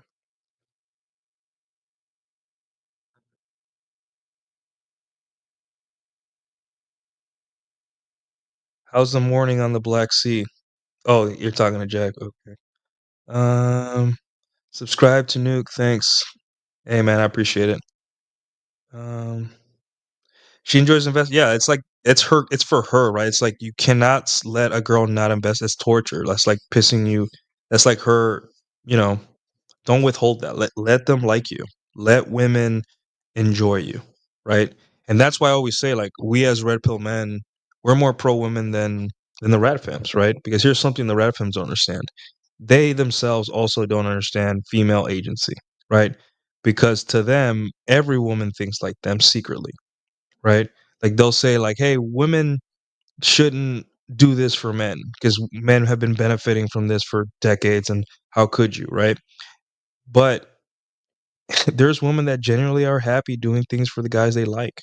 Not even the guys they love, just the guy that fucks them well and gives them space.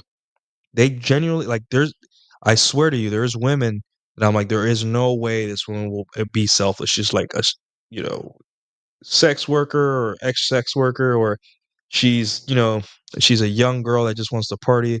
And more often than not, they'd be like, hey, your kitchen's, let me wipe your counter, it's a little dirty. Or, hey, you cooked, I'll do the dishes, don't worry. Or, they'd be like, hey, you look tired. Let me just give you a blowjob. You don't have to fuck me, just relax. I'll give you a blowjob, blah blah. Like men, and like humans are cooperative creatures. They do not want to be freeloaders. Yes, are there freeloaders? Yes, at different levels in life there's freeloading. But when it comes to human relationships, most people don't want to be a burden on anyone else. It gives the other person power, plus it makes them feel bad, right? So for the most part, th- uh, let her invest in you. So yeah, let her love you. Diplomatize. All right, I think we got another super chat here with Hexius. You get. Let's give Hexius a $6 shrimp. Jesus answered, I am the way and the truth and the life. No one comes to the Father except through me. $6 shrimp special! Hexus with a $4.99. What are your guidelines for making case studies? Are you mean like a field report? If you're meaning a field report, um, I would say if I were to present to you, like, hey, what happened on a date, right? I would state my age. I would state my area or the area of the country if you don't want to get too specific, and I would state the age of the girl, right? Because those things kind of matter. Um, the time of the date, the location of the date, um, which date it was, date 1, 2, 3, and so on, so forth. Did you have sex already? Which usually after you have sex, things get really so easy that a lot of people don't even write field reports after that. And basically what happened, obviously, not to don't get super nuanced and like everything, but like what happened, what was she saying, what was what were the topics discussed, and also like what when did she start touching you? Because touch is very intentional for women, even if they don't act like it. Women never touch you on accident, right? um, and all that. And then, did you get laid? Did you have last minute resistance? And even if you overcame these roadblocks, how did you do that? Or what did you say, right? Because those are the things that help other men. There are things that I have done that overcome these things, right?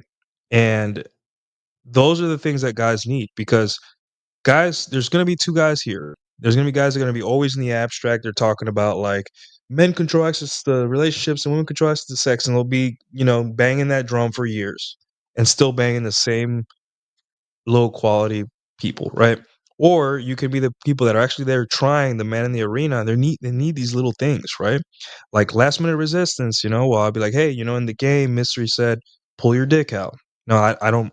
I don't endorse it, but I have done it in the past and it's worked like a charm, right?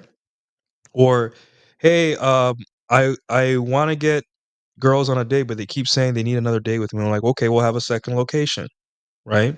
That way they feel more comfortable because it feels like two dates instead of one. That's a mystery thing, mystery method, right? So these are the things that are important during a field report, because you're adding while you're asking questions. This is a cool thing. While you're asking questions and trying to get an answer about what happened, you're also giving, and you don't even know, right? Because while you're saying, "Hey, I have last minute resistance," you could have also displayed in your field report excellent Kino escalation. You could have been like, "Hey, I had my issues that I keep, like girls keep pushing me away when we're kissing, and then they say they have to go." And then you could have just said, "Hey, first I touched her in her hand, then I did this trick, and then she flicked her hair, and then she grabbed my shoulders to feel my biceps, and then she gave me a compliment, and then I touched her bicep back and said, 'Hey, you're pretty good too.' And then I held her hand while we talked after." Like those are the things that guys are just like, "Oh shit!" Like he thinks he's lost, but he's also giving us good shit, good game, and that is how the red pill's built. Really, that it's not one guy doing everything perfect and waiting, and everyone waiting for one guy to do everything perfect. It's one guy doing stuff like kind of shitty, and then other guys extrapolating, "Hey, this little thing worked, this little thing didn't, this little thing worked, okay." And then boom, it can get messy, but those are the things that I look for in a field report, and that's what I would write in a field report for you guys. So, great question, by the way. Thank you. These are awesome questions, by the way. Yeah, I'm glad. I'm glad. Yeah, a lot more. Yeah, that's another one. Like, for the married red pill, guys, when they're not their own mental point of origin, they tend to say that she did this, she did that, she did this, she did that, and that's because everything is downstream of the girl. They don't think that, "Hey, what about you, dude? What are you feeling? What did you want to say, or what did you do?" Because it's about you. It's not about the girl, right? So, yeah.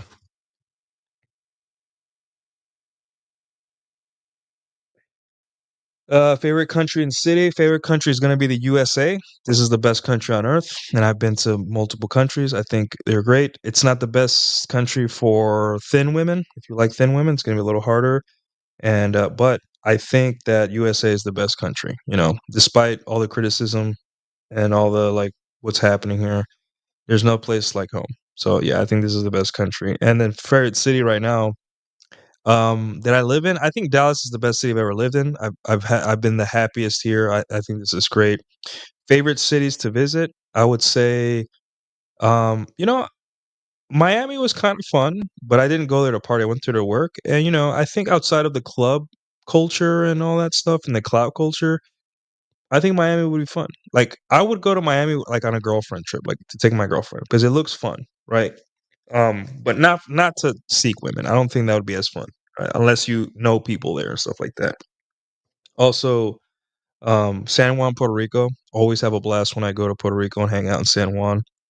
Let's see. New York is always going to be fun, but I don't know how it is post pandemic. So I've never been post pandemic, but I enjoyed um New York. Chicago has great restaurants. So LA is just the weather's perfect. Like I think every city has just something different. I don't think no city has everything. Austin's great. Women are very easy. If you want to get laid, Austin's awesome. Um, Barbecue is really good. The food truck culture, everything's good there. San Antonio, uh, if you like Mexican culture and all that stuff, San Antonio is pretty good. Um, Houston, I never liked Houston that much. It's like a modern oil city. I don't know. It just never, a lot of people. It got voted one of the worst cities to live in, like last week or something. So, other than that, I don't really like Atlanta. I did not like Atlanta. Trying to think of it. Charleston, South Carolina, very classy city. Very cozy. Like it's good for like a trip with your girl if you ever want to go. That's where I was going to nuke school, around that area. Trying to think. Phoenix. I was very impressed by Phoenix. One of the most. It was very modern and organized. A lot of young people there. So I'm just like, yeah, Phoenix is an awesome city. Um, Let me see. Albuquerque, kind of like I was like, wow, Albuquerque is pretty cool. Like it's like mini Phoenix in a way. I don't know, I can't describe it, but very not bad, not a bad little town. I like the Albuquerque. El Paso, not the cleanest, most organized city, but it's just there's a there's like a feeling there of like I don't know. It's because we're so close to Mexico and all that stuff. But obviously, the Tex-Mex there is unmatched. But I don't know. There's something about El Paso I liked. I can't describe it. Maybe I don't know. Not a lot of white people there. There's like 2 white people in the whole city. So um, trying to think of somewhere else that I enjoyed in the United States. Hmm. Nowhere in Louisiana. I did not enjoy anywhere in Louisiana. None of the southern cities besides Texas. Not really a fan. Oklahoma City, not a fan. It was just boring. It's just like a normal small city, Midwestern city, nothing interesting. Um, Las Vegas, I only ever had a layover there, so LA is fun. Um, but again, I haven't been to a lot of these places in a while, so I don't know if they've changed like 2 or 3 years. Uh, yeah, Virginia Beach, not a fan. Norfolk is kind of fun, like the craft beer culture there. The couple cool bars, very hipster there. Military is there too. That's where it was stationed. But yeah, other than that, those are my favorite cities. You know, so yeah.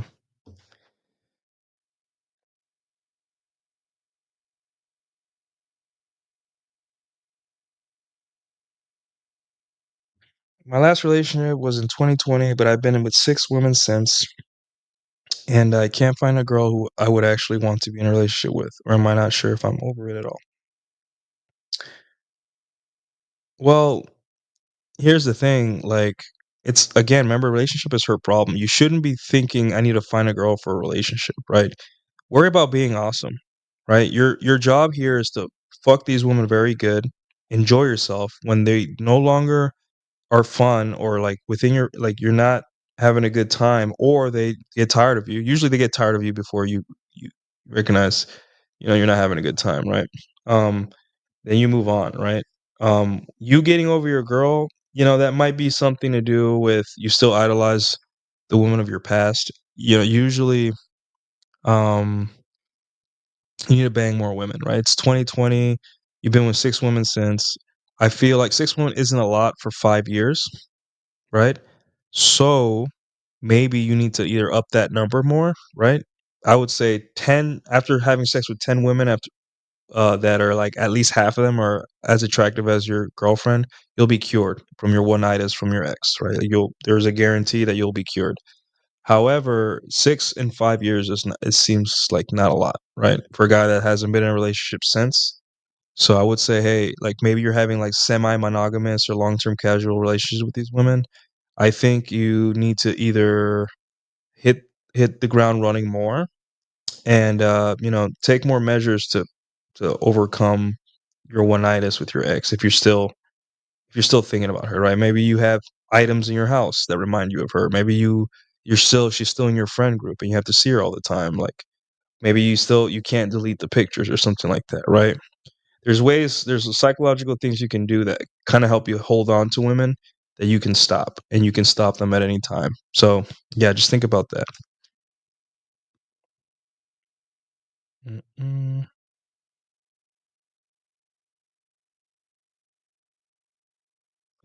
Unrealized thoughts. With your growing popularity, do you think this will affect your dating and professional life, especially because of your content? Curious question. I always think about the effect of infamy. Well, I'm not that famous yet. I think I touched a little bit of infamy with the Sydney Sweeney thing, like a lot of articles. But you know what? No one really. The real word is who I'm dating right now. Who I'm dating right now is really the person that is really the attack vector that would be used on me. Has it been used on me? Yes. And that's just I signed up for this, right? I can't be like, oh, I'm a victim. I signed up for this, so it is what it is. However, in terms of my professional life, mm, not really. I only have 2,000 subscribers. Let me see. Let me check my thing here. Yeah, 2,320 subscribers. That's mere pennies compared to most content creators. So I'm not really worried there. Well, maybe once I get to like 10,000, then I'll be like, hey, um, you just got to be smart, right? Like you need to stop. You can't bark up the wrong tree, right? There's certain people that you shouldn't bother harass, right? Um, You shouldn't be DMing women on Twitter, crazy things. And if they DM you, keep it respectful, Jumbotron rule, especially on Twitter, because women there are not there. Like a lot of people say Twitter is a dating app. I don't think so. Twitter is a entertainment app, just like everything else, right? If it were a dating app, people would be dating, but it's not. People um are sharing screenshots. People are, you know, bringing up the past. People are trying to dunk on each other because things didn't work out with a girl you were talking to, right? So you just gotta be smart. Like you yourself have to be professional.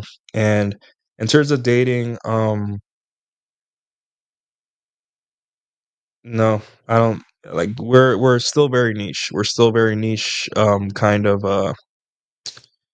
We're very niche still. So it's not something to worry about. I'm not worried about it. So yeah.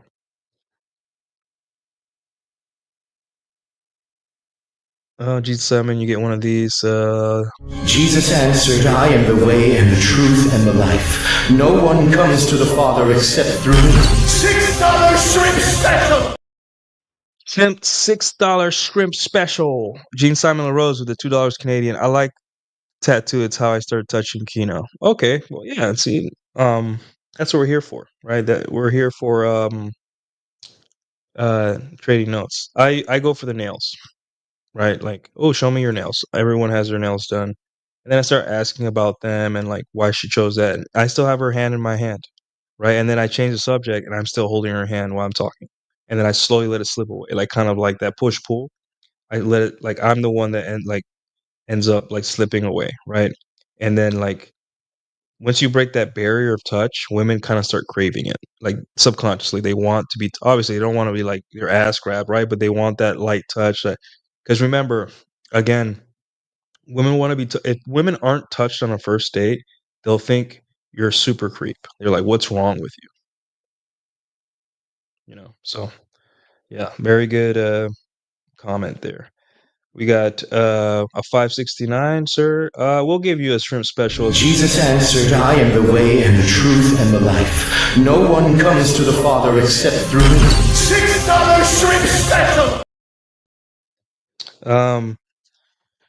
Dark Knight Dev with $5.69. Had a girl punch me in the face when I ignored and started crying.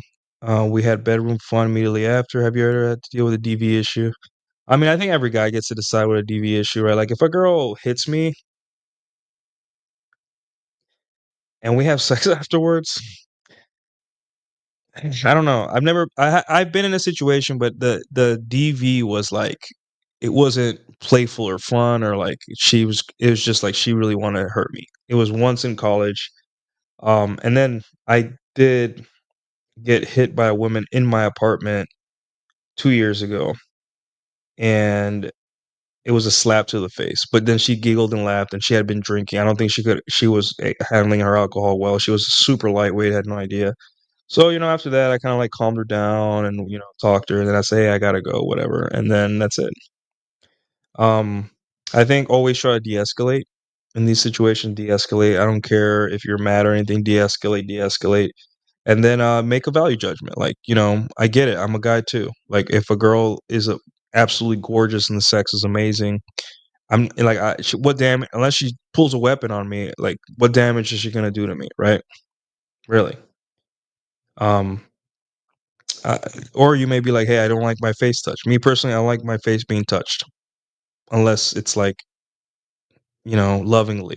And even then, sometimes that's annoying, right? So, every guy has to make a value judgment of what they think DV is. We can do that because we're strong, and women really can't do damage to us unless it's like a complete sucker punch or they're using a weapon, like a knife or a gun. So, yeah, I think up to you. And also put some cameras in your apartment. Those dog cameras or something. Put one not in your bedroom, but like in the living room and in the common areas of your apartment or house. And that'll probably save you a lot of headache too legally in the future if she ever you know, just saying. All right.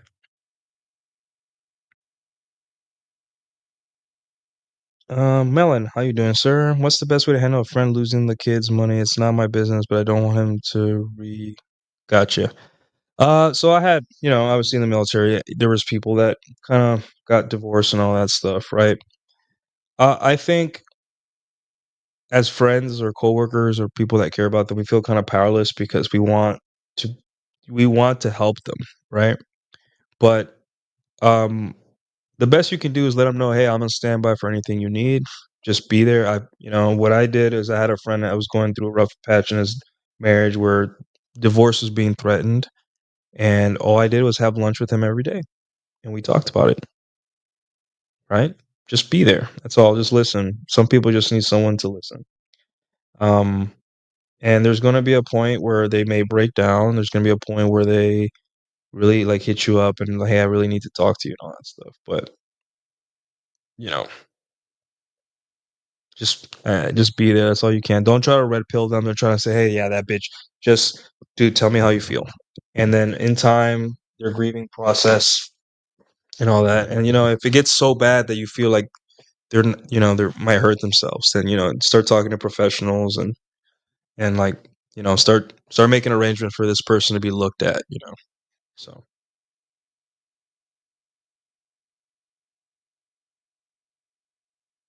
Brownsville, great town. Yeah, I met a crazy Mexican MILF from Brownsville once. Yeah, due to the traffic, it was crazy in Atlanta. Yeah, I heard Nashville's cool. Everyone wants like Nashville seems to be a fun place. Yeah, my ex-girlfriend's family was from Juarez. She was from Juarez too. Do you think a lot progression in this operates under Parkinson's law? What's Parkinson's law? Best cities in the sunny cities: Miami, Dallas, Scottsdale, Phoenix, San Diego. I haven't been to San Diego. I heard it's awesome. I'm just afraid of California cities right now. Like it seems fun, but at the same time it doesn't. So I don't know. Yeah, the sun only hits in those cities. The status up. Yeah, girl. A lot of girls. Some girls, not a lot, but some girls have hit me up, and it'll only go up as my followers go up. It's like I think every girl has an influencer fix. Like I think every girl needs to know that they're talking or have an association with an influencer. It's the new thing. It's in vogue, right? So, there's women in there that are accomplished, or women that like women they wouldn't look at me in real life at all. Like, it'd be like, who's this brown weirdo? But on X, they treat me like a peer or like some guy they want to have sex with, or it's just weird, the internet effect. That's why I'm not even bothered when girls are like, oh, when I see a girl's Instagram followers and she has like a blue check, like influencer or gimmick account following her, I'm just like, yeah, I don't even. It's not even like it's not. It's just like all women need to be associated with an influencer or something, right? It's like standard. Um, and it's not like It's not like with my 21,000, 22,000 followers, and women are just like throwing like metaphorical panties at me or something. It's just that they want attention. They come into in the DMs and are just like, I don't like that tweet you wrote, or like, what's wrong with you? Or are you really dating Pearl? What's going on? Right? They just need that, they just need to be associated. And I give them the time of day and all that sometimes I don't. And, you know, like there's a lot of like, I want to say illness. There's a lot of mental dysfunction, right? There was a girl that I was in a space with, and she does OnlyFans, right? But she's kind of kooky. Um, and the way she was talking to me in the DMs, I'm just like, something's off with this chick, right? Her pictures are all like she's a short girl with like massive titties and she has them out, right? But the way she was talking to me, it was just like there's mental dysfunction. I was just like, I felt like I was just talking to a drunk person or something. Right, like, "Yeah, yeah, like, let's go home, let's call you an Uber," like, and she said something crazy, "Oh, that's crazy." It's just like there's something wrong with some people, and I think this internet stuff makes people kind of, like, a little weird, right? I've seen it. I've followed people for years on YouTube, and I've seen how they've kinda changed. I don't know, maybe it'll happen to me, who knows? But, uh I'm afraid it'll happen to me. I don't know, but it's just people are weird, you know.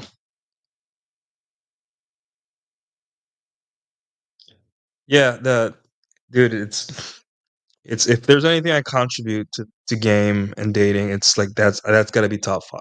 That shit, I don't know where I came up with it, but it is so effective. The touching nails thing, oh my god.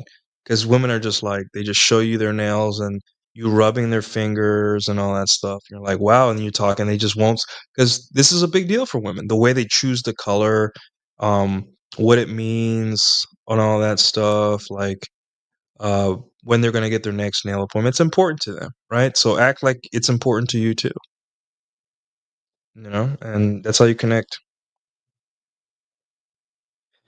Uh, thanks for the advice, Nuke. Putting into perspective, 6 in 5 years isn't the greatest. Yeah, like 6 in a year is pretty cool. It's pretty chill, right? One new girl every 2 months. Like for a busy guy, I put in. I don't want to say this. Like I'm gonna say my 2021 that year alone, right? About 35 sexual encounters. Not all of them were sex. Some of them were just maybe a blowjob or something like that. But I had 35 sexual encounters. That is a new girl every 10 days. But keep in mind, guys, that this was post COVID, meaning that women were really on the dating apps. They were still transitioning back to real life. And also, I got the boost from being in a new city, and Dallas is huge, right? A lot of people were moving to Texas. So all these things came together, right, to like just deliver me matches on matches, and all that stuff. So that's where I got like a lot of like obviously I dated before that and after that, but a lot of my experience in terms of this stuff came from that year. But um, the important thing isn't the number. The important thing is that what did you get out of it? Did you have fun? Most importantly, yes. Number two, did you learn something? Right? Yeah. Do women test you and reject you and made you feel low sometimes? Yes. Then good. Those are the things that you learn. So don't forget about splitting your yeah. As long as you're a member or you pop up in my chat, I won't. You know, I don't think I'm gonna get huge anytime soon, guys. Like my YouTube isn't growing that fast. Right? I think I have to sell my soul or do a debate. Twitter's going pretty decently. Today, like again, I think 100 followers or 200 or something in the last 2 days. Which I'm just good at Twitter, but YouTube is a different game, and it just takes time. Be patient. It's a great funnel. Um, and maybe one day I will sell my soul or something and get some followers. Who knows? Um,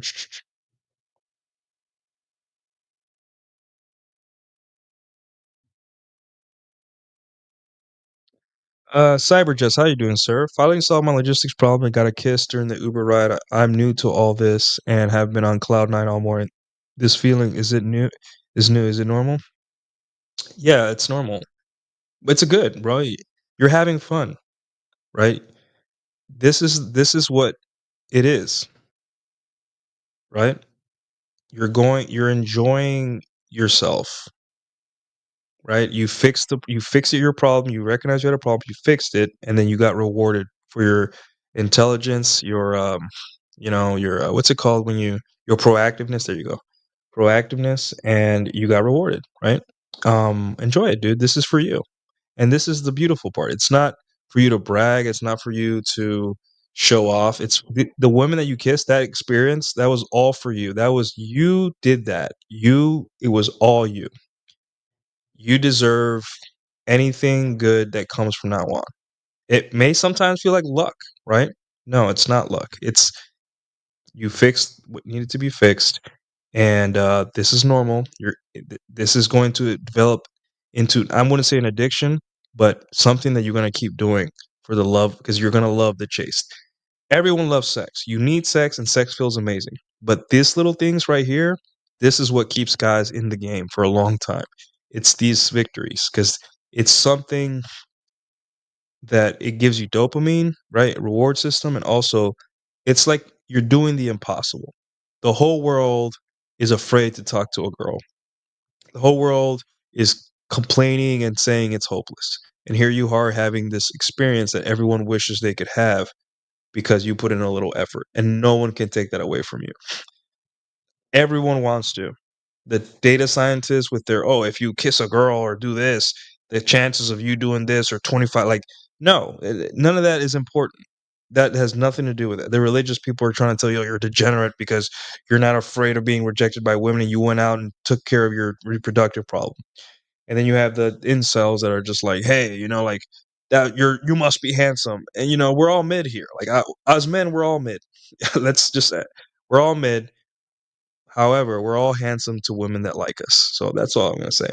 Um, but yeah, enjoy it, dude. It's for you. Like, good job, man. Exactly, man in the arena. You did it. Yeah, do not red pill your friend. No, just be there for them, listen to them, and then, maybe one day they'll see you slay a hot chick or you guys are on a two-man and he's gonna ask you, dude, how do you do it? Like, you're doing good, or like, dude, what just happened? Like, she's like all over you. Then you can be like, well, I passed the shit test. And she's like, what's the shit test? And there you go, you build from there. You don't just slam the red book, the good red book in their face and be like, read this or you'll die. Like, dude, do not red pill your friends, right? Yeah. We only see red pill rage, that is true. A lot of very weird people on X. Yeah, I mean it is, it's anonymous mostly, so people are gonna be weird.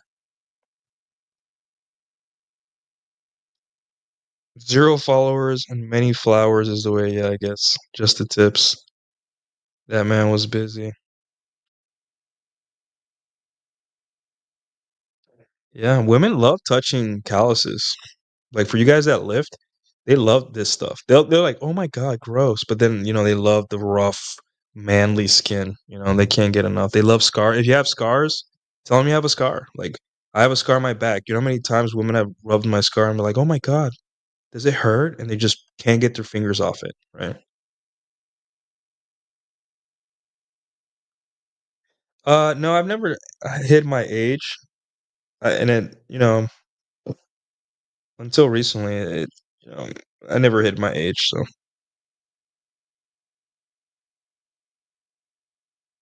yeah, people will find a space when they're ready. Yeah, like everyone has to come to this themselves, right? So consistent, bro. Hey, what's up? Yeah, I might sell my soul. I don't even know what that means. Does that mean like doing a debate with someone, or like doing business with someone that's crazy, or allowing someone to do a show with someone that's, I don't know. I don't know what it is. There's probably some kind of pact you have to make. It'll be presented to me like in a dream, like it'll be like like the devil with a cauldron and be like, are you ready to give your soul for, like God of War when he's like, Ares, defeat my enemies and my life is yours or whatever. Maybe it'll be some kind of situation like that. Yeah. All right, we got a $2. Here we go. Let's give you a thank you very much. Let's go back to this. Thank you so much, best friend. Rose with the Canadian $2. We all remember our 10 out of 10 lay fun for the ages. Yeah, I slept the hottest the hottest chicks I've slept with. One of them was 2016, a long time ago. Puerto Rican girl, gorgeous. She was I think she was an 8, but if she would have let her hair down, like she had short hair, like this, like one of those, like, you know, those cuts. Even with that, she was absolutely gorgeous. Like her boobs were like so soft. I was like, "Do you moisturize them every day? Because they feel like not soft, like soft like the skin." She's like, "Yeah, I moisturize them." So ladies, moisturize your tits. You want this. You want the tit skin to be nice and soft. Um, and she was she was okay in bed, right? But really, the women that were best in bed were like, honestly, women that were best in bed were women, athletic women, women that were ex-athletes, right? Because they have body control and stamina, and they're flexible because they do a lot of stretches and they understand how their body is supposed to move. Women that were former fat girls, those women are very good in bed because they've always had. First, I think they always had that weight on them. So now it's like when Goku takes off his weighted clothing, or Piccolo, it's just like their power levels rise. So they're much better in bed, and the head stays the same. Fat girl head does not ever go away. Fat girl head stays until, forever, right? Because they're always at heart going to be a chubby girl in their heart. The other one was a Moldovan girl, not very fun in bed. Her personality was kind of fun, very like the accent, very, very, very pretty, like, gorgeous. Like I sometimes I'm just like, I don't know what she saw in me, but hey, I ran my system and she was down. Um, really, really, very attractive woman. I'm very proud of that one. But sex wasn't that great. I was underwhelmed and was like kind of disappointed. Really, the best sex came from like the most random girls that I never think would be good. So that's the beauty and that's the beauty of dating, right? Like every guy's so obsessed with getting hot chicks, right? Like they'll do anything, be clouded, they'll sell their soul just to be within around hot chicks, right? But and I love, I'm not gonna lie, hot chicks are hot for a reason. They're hot. I like them, but you'll realize in time, like there's some girls that just have an inner demon, and when you bring that out, you know, like and not only that, there's women that have an inner demon, love sex, and also leave you alone. And that is like amazing. Like they just leave you alone for the rest of the day. And that makes the sex even better because, at the tail end of sex is peace and quiet. It's not like, hey, let's go do this now, or hey, let's talk for an hour. No, it's just like, you look tired. All right, I'm gonna go hang out with my friends, or hey, I gotta go, or hey, I'm gonna cook. Let me know when I can give you food or something. And I'm like, wow, that even makes it better. Uh, no link with the 4.99, sir. You'll give you Jesus answered, I am the way and the truth and the life. No one comes to the Father except through me. $6 shrimp special! How do you stop overthinking with approaching? You don't, you just approach, right? Here's the thing. When you actually have a girl in front of you, there is no overthinking. You are in problem solving mode, right? Whenever a man talks to a woman, his brain goes into problem solving mode, meaning anything that's not important or relevant to the problem goes away, right? He starts thinking, oh, let me look in her eyes and not her tits. He starts thinking, oh shit, she smiled. She starts thinking, oh shit, her fat friend's coming. He starts thinking, wait, she's touching my shoulder. What do I do next? Like he starts thinking about in the moment, right? This overthinking crap, it only happens because you are trying to find a sure outcome, right? You don't know what's going to happen. Everything um is up to chance, right? Everything is up to chance. And some guys are like, assume she's going to say no. And some guys are like, assume she's going to say yes. Whatever your mental model is. The important thing is that there is no guarantee for anything and that you're not going to die. Sorry, excuse me. Um, you're in the moment, right? Pretend it's like this. Have you ever played an RPG or whatever, an adventure game, and you had to fight a boss out of nowhere, like a surprise boss? Like your health is like 66%. You didn't equip your latest weapon. Your your armor isn't configured correctly for this boss. You don't know the boss's weakness. You don't know its attack pattern. No one told you this boss existed. It just popped up out of nowhere with like 4 health bars, like 6 wings, 3 dicks, and like giant claws. You don't even know what to do, right?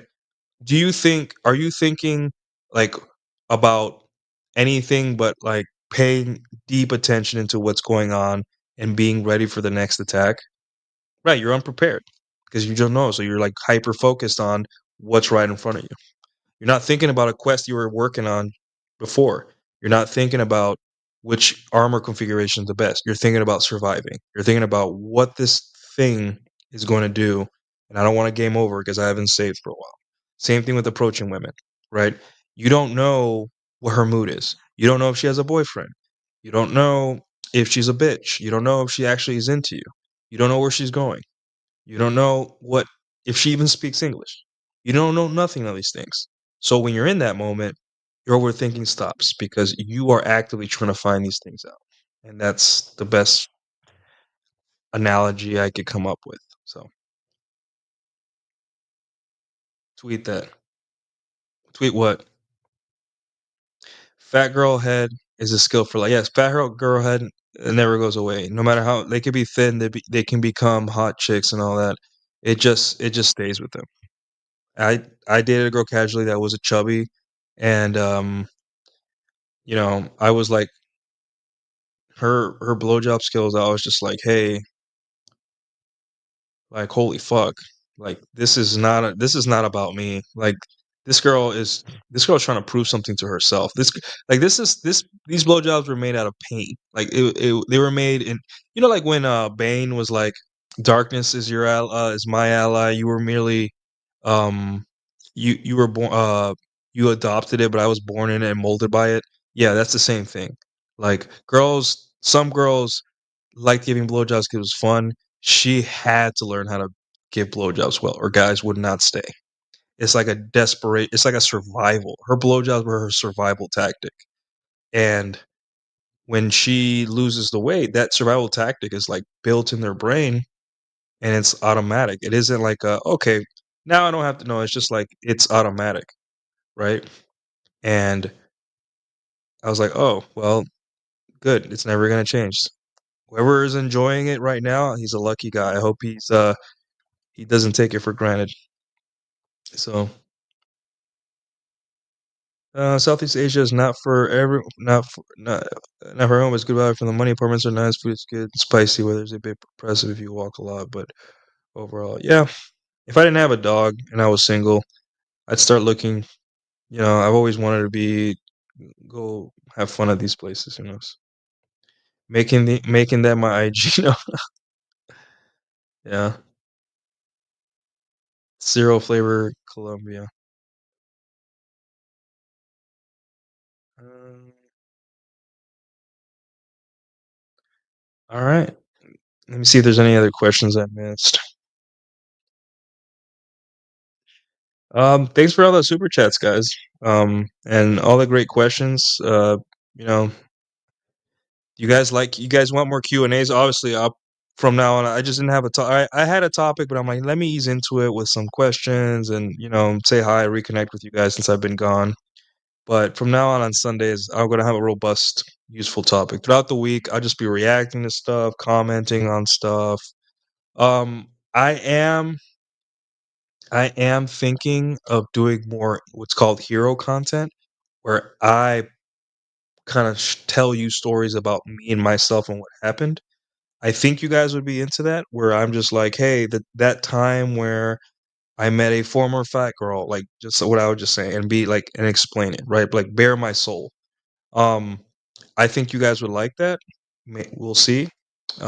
It's also a good way to build a bigger audience, right? I need to build a bigger audience. I need this to be worth it because taxes came around recently and they wanted a huge chunk of the money I earned online. And I'm like, okay, I with the help of Chad Elkins, I was able to, substantially lower that amount that I owed the government. But I'm at the point where it's like I'm either in or out, right? When you barely make enough money where the tax system doesn't notice you, then it's like whatever. You could stay there, no big deal. But when you're making enough money where the tax system is like, give me a third of that motherfucker, of that all those hours and arguing online and writing and articles and all that stuff. I want a third of that. And you have to be like, all right, well, if I want to make this worth it, I don't want to give government the money to the government, so I better like make twice of what I'm doing or three times and fucking you know so when the government comes around, it's not taking a third, it's taking a tenth or something, right? So yeah, I'm slowly gonna go all in for you guys. I'm gonna let it out everything I've ever learned, right? Remember, I had a crazy 2021 and 2022. It was insane. I don't think my brain could have handled so many dates. I was like addicted to it. But at the same time, I had already read all the red pill stuff before that and during that. It was just, I felt like I was training in the hyperbolic time chamber. When I came out on the other side, like I felt ready to like share notes. Finally, I was like, okay, well, I'm gonna show the world what I know. And I really didn't think I knew that much but apparently I did because everyone else seemed so lost. I'm like, guys, you don't understand that you don't say this or do this or ask a girl here. Like, what's going on? I thought everyone knew this. And I'm like, no, not everyone is as interested in learning as I was. Everyone wants to be mad or want to be stuck in their ways, but whatever. But yeah, here's a video, guys, of Cappy. Let me see if I can bring it up. Let me see. Stop screen. Share screen. There we go. Here's Cappy. Like this was when was this? This was like when more than a year, definitely more than a year ago, almost 2 years ago, I would say. All right, I got I'm getting, look at this to-do list. This to-do list is just getting obliterated. This is like the Germans in 1945. They're just getting kicked. I have some people I'd like to promote, either because they have done good work, they helped me out, or a combination of both. Actually, these are people worth tuning into, checking out. Or I got two more on the way. But the first one I want to lead with was a Nuclear Cadillo, who was kind enough to talk about Fred, the passing away of Fred, and the story of Mike on his channel. And I was listening to it, kind of popped up. I'm like, oh, okay, I'll tune into it. He's good. He's good. And it's not surprising because I said, are you a nuke? Because he talked Navy and all that. He's a physicist. I was like, hey, he is a nuke, which is, again, the guy who makes sure that the ship does not blow up, the nuclear fuel. Don't give me the technicality. Someone said it actually is to melt. Thank you very much, virgin peen, never been touched person. Cappy's never changed. And the reason for the Space Dandy anime. Oh, he likes anime, by the way. You go to his channel, like, oh boy, yep, you could tell. Black man born in the 90s. He likes his anime. Absolutely. But when I was watching some of the video, I'm like, is he got a pompadour? Like, I'm looking, and I found out my TV screen isn't bright enough, but he got black hair, and he wears a black hat, but it blends in so well. I was looking at it I had to go to, I'm not joking, I had to go to different videos. Like, is he sporting a big-ass pompadour? And he's not. It's a hat. But I'm like, hey, he looks like Space Dandy, which is a Japanese anime that is good for the first half, and then you don't have to watch the rest of it. Don't have to watch the rest of it. So he is at 439 subscribers. He is worth tuning into. We need younger guys in here because me and the old farts are going to retire. Well, I guess we'll never retire, but we'll die. There's that. We are going to die. You gotta Cappy die. humor, not dark at all. And he did put out good stuff. And as always, I'm old. I'm not closer to the youngins anymore. I just get field reports from you kids on the front line. I haven't been to the front line in a long time. There's a piece of me very tempted to go and do online dating. Not that it would ever come to fruition, just to like see what it's like, so I know. But that's fraught with its own problems. Not to mention it's going to be a pissing away of time.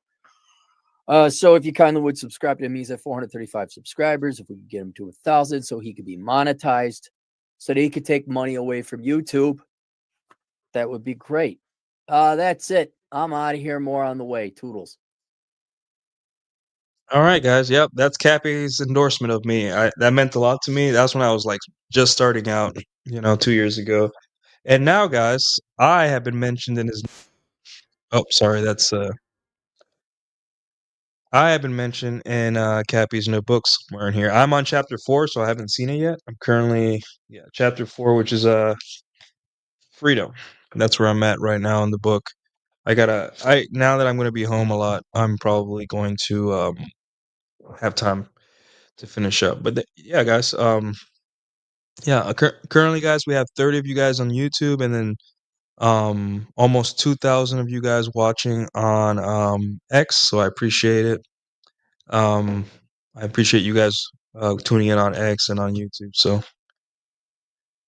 yeah, I don't know what part he mentions me in, but yeah, it's really nice. It's funny. It's Cappy's book writing.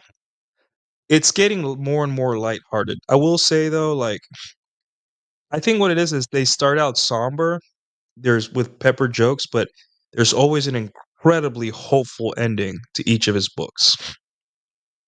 right? And people don't know that about Cappy. Cappy is one of those people that up front he can be rough around the edges, kind of negative, whatever, nihilistic, whatever. But on the tail end, like at the end of his book, so when you get to know him or you meet him in person, he is one of those people that has given probably gives more hope to men more than anyone else, despite it's like almost like a juxtaposition, right? And that's why I say these people that are selling you positivity, everything's gonna be okay, just be yourself kind of people, like the abstractions, those people make you lose hope more than the people that are assholes, because the assholes are giving it to you straight. They're telling you, hey, this is what it is, this is the way out, or this is what I did, or something. Because men, we don't like as much as we like to hear be a man and and lift weights and all that stuff and bottle your emotions and whatever the fuck is the new thing, right? Um, unless it's like a step by step, it's not going to give you hope. It's going to make you feel like you have hope, but only through doing and knowing what to do and executing are men are going to feel hopeful. So that's why like all his books tend to end on like really um kind of they start cynical but then they end really on a very triumphant but practical level. And, I think that's something that hopefully my book, you know, eh, makes you guys feel. I'm going to start with very somber, very human stories, right? But I want to end on a very triumphant note, right? So I'll try to copy that as best I can. Yeah. 1000% his take on men not attending college in droves is a prime example of his hope. Yeah. So, yeah, you got to question things. You got to start thinking, wait, is this, why are they telling me this? Why are they selling me this? Why is everyone telling me this? Is this the right thing? Yeah, as long as everything ends with hope, as long as at the tail end of every problem, someone gives you a solution. There's hope, right? Oh no, women don't like me. It's the end of the world. Okay, well, here's what hundreds of thousands of men did to get laid. Is that not hope? Is that not hope? When hundreds of thousands of men have implemented this praxology and are happy, or at least dealing with it in a positive way. Is that not hope? How many more people do you need to be successful in order to convince you that you can be too? It's insane to me. It's like every day I have to see, I posted like, hey, girls are catcalling me across the pool. And they were. I was sitting there with my boys. It was quiet, right? And me and my two friends here in my apartment complex were just shooting the shit, talking about women, right? They may have even heard us. We were saying some gross things about women, but boys will be boys. And these girls were thin. Two of them were blonde. One of them was like brown skin, right, like my skin color.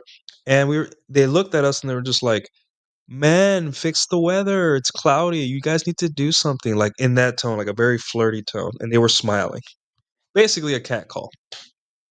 So I'm not the only man this has happened to. It's probably happened to you guys multiple times, maybe more than me. And we're here telling you and telling each other how we can get to this point where you get catcalled. Sometimes it's just a matter of age and experience. Sometimes you just be in the right place at the right time. We have answers for all of that. But how can you be hopeless when other, by the hundreds of thousands, have figured it out? There is no space for hopelessness. There's only one thing there's space for, and that's laziness. And yes, you're going to feel hopeless from time to time. There is no like 100%. I feel like there's times where I'm like, hey, women, I need to be done with them. Like, there's nothing left. I am done. Like, you win, right? But then there's days where I'm just like, women are incredibly kind to me in my personal life. The women I date, the women that reject me, the women that love me, my female friends, coworkers. I really have no complaints about women in my real life. I really don't. So, yeah, let's have a little bit of hope, not because it's some kind of abstraction that someone's trying to sell you online. It's because it's undeniable. People have done it before you, and if they can do it, you can too. So, you have one more super chat. Did I? Did I miss one? Oh, sorry, it's Jockstrap. I didn't see your. My bad, dude. Since 666, we'll give you a. Jesus answered, I am the way and the truth and the life. No one comes to the Father except through me. $6 shrimp special! All right, Jockstrap with the 666 non-demonic super chat. You are my brown marshmallow. Thank you. I'm not that soft, okay? I'm not that soft. You ain't going nowhere, Nuke. Cappy commands it for you. Are the 1099 master race. Don't forget us little people later. I will not, I promise. I promise. I will not become Darth Vader, right? I will become Luke Skywalker. But thank you. That was very kind. Thank you. You are also you're my favorite jockstrap. I don't know. Yeah, praxeology means the study of human action, meaning act and nonverbal action. Exactly. It's not what people say, it's what people do. People do things for a reason. Same thing for me. I was a Jehovah's Witness. I had a lot of issues with female intimacy, and I figured it out. And now, um, I'm very comfortable sexually with women to the point where, like, you know, it's like I never knew that on the other side of me working on myself and my issues, that it would make so many people happy. Maybe not forever, maybe for albeit, but like a lot of people will start to look to you to work through their problems too. Not like ask you or depend on you, but they'll see you. Like women have a lot of sexual hangups too, not because they're not sexual, because they get judged by the whole world and their friends and their religion, their community, right? And then here comes a guy that's just like, oh, you like this? Oh, that's kind of cute that you like this. It's all right. It's whatever. And they're like, wait, this guy didn't even bat an eye. Usually, guys twitch a little bit or look down or look away when I say this. Like, man, this guy, and then you fuck them, and then you do dirty things because, especially as you get older, girls expect even more dirtier things from you as a man. Um, and so you make these women feel comfortable, and you realize you've given them something that almost no person can give them, and that's the ability to open up sexually and get ready, because after that happens, women are disgusting, right? They will ask you for nudes in the middle of the workday, right? They will tell you, they will ask you politely for shit that you've only seen in pornos, right? Everything. There's women that have said, hey, so what do you think about peeing? You peeing on me or something? Or, hey, what do you think of swapping? Like, I'll bang this guy and you can bang his hot girlfriend. Like crazy stuff like that, right? That like you wouldn't, normies wouldn't get. But all you had to do was like not judge women, right? And then over time, once you get over that, there's almost like an addiction they have for you. Some women will develop not the sex, yes, that's part of it, but just they can be themselves. They can be a little slut. The minute they walk through your door, they can be a slut and be safe, right? And that's why a lot of women have trouble leaving guys that are, especially the bad guys, not the abuse all the time. Yes, it's exciting, but it's also the guy represents freedom, right? When women get with guys that are beta or dorky, that guy has no idea about he thinks that women, in order to be good people, they have to be sexually like reined in. I am the opposite. I think in order for women to be good people, they got to be, you got to let them be themselves, right? And get ready, because you're going to deal with a different woman. The woman you're dealing with, her husband will never know that woman, right? And you're going to get the same, if not better treatment, just better sex, right? Yes, she slept with other guys. Yes, she's probably had a little whole phase here and there, but she's giving you her sexual best, and that's all that matters, right? And sometimes her sexual best is too good, right? Like, I don't want a wife swap, or like I don't want to swap with another couple. I'm not cool with another dude. Maybe one day I'll be cool. I don't know. I'm not, every guy's different. Me personally, I've never tried it, but I don't know if I could perform. I don't want to waste anyone's time in that room, right? It'd be weird not being able to perform, and like it would be a letdown. Right? I don't know if I could do that. So that's like That's me not wanting to waste their time. But, you know, that's her saying, "Hey, this is who I am. You unlocked my true self. So here's the things I'm into." And you politely decline, or you say, "Hey, yeah, let's try it. Why not? I like you. You like me. Let's do it." Right. So, yeah. Um. So yeah, guys. What do you guys think of the intro? If you don't like wife swapping now, that ain't gonna change. Yeah. I don't know. Like, it wasn't about the jealousy. It was just I didn't want to see another naked guy, and it's just because I wasn't in love with her. It was just a girl I was casually seeing, but she did a lot of girlfriend shit for me. So we were in that kind of like I was letting her figure out what she wanted. I was like, hey, as long as I'm having sex, like but you got to figure out what you want here. But it was just like I didn't feel the jealousy as much. It was just like another smelling another man's sweat while my dick is out. I don't know if my brain would process that. Like, I don't know if I would be able to perform. I'd probably be like weirded out or something. So now it would have been in crossing swords. It would have been like separate, like probably in the same room. Or maybe I didn't ask enough questions. I'd be like, hey, can she just come over to my apartment or something? Or like let's meet up first for like drinks and stuff and figure this out. And then, like, but I don't know. I didn't look into it. But yeah, you don't know what girls want from you. And you realize too, like, there's some hot girls that aren't into anything. Like they're not even sex positive. They don't even like sex. It's just like they're like, yeah. And I'm like, Jesus. That's called gay sex to the witness. Wow. Oh Jesus. All right. But yeah, guys, so what do you guys think of the new intro?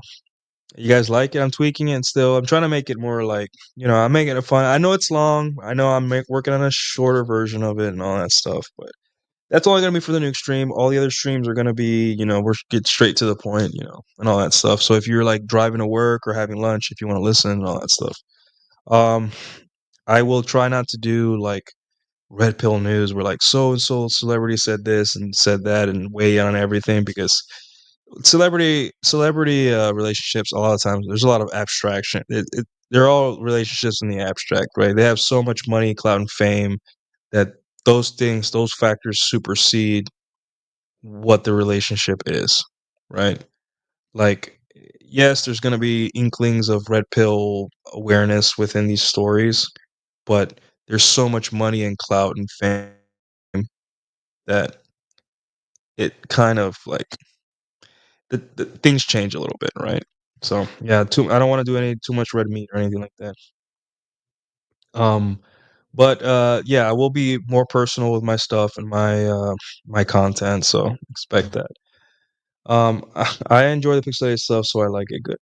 Um, yeah, don't worry, I'll fix it. And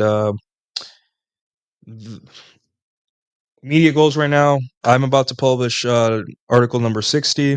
I think tonight or this morning. I think I'm gonna do it tonight. Like I think I'm done with it. I gotta proofread it now.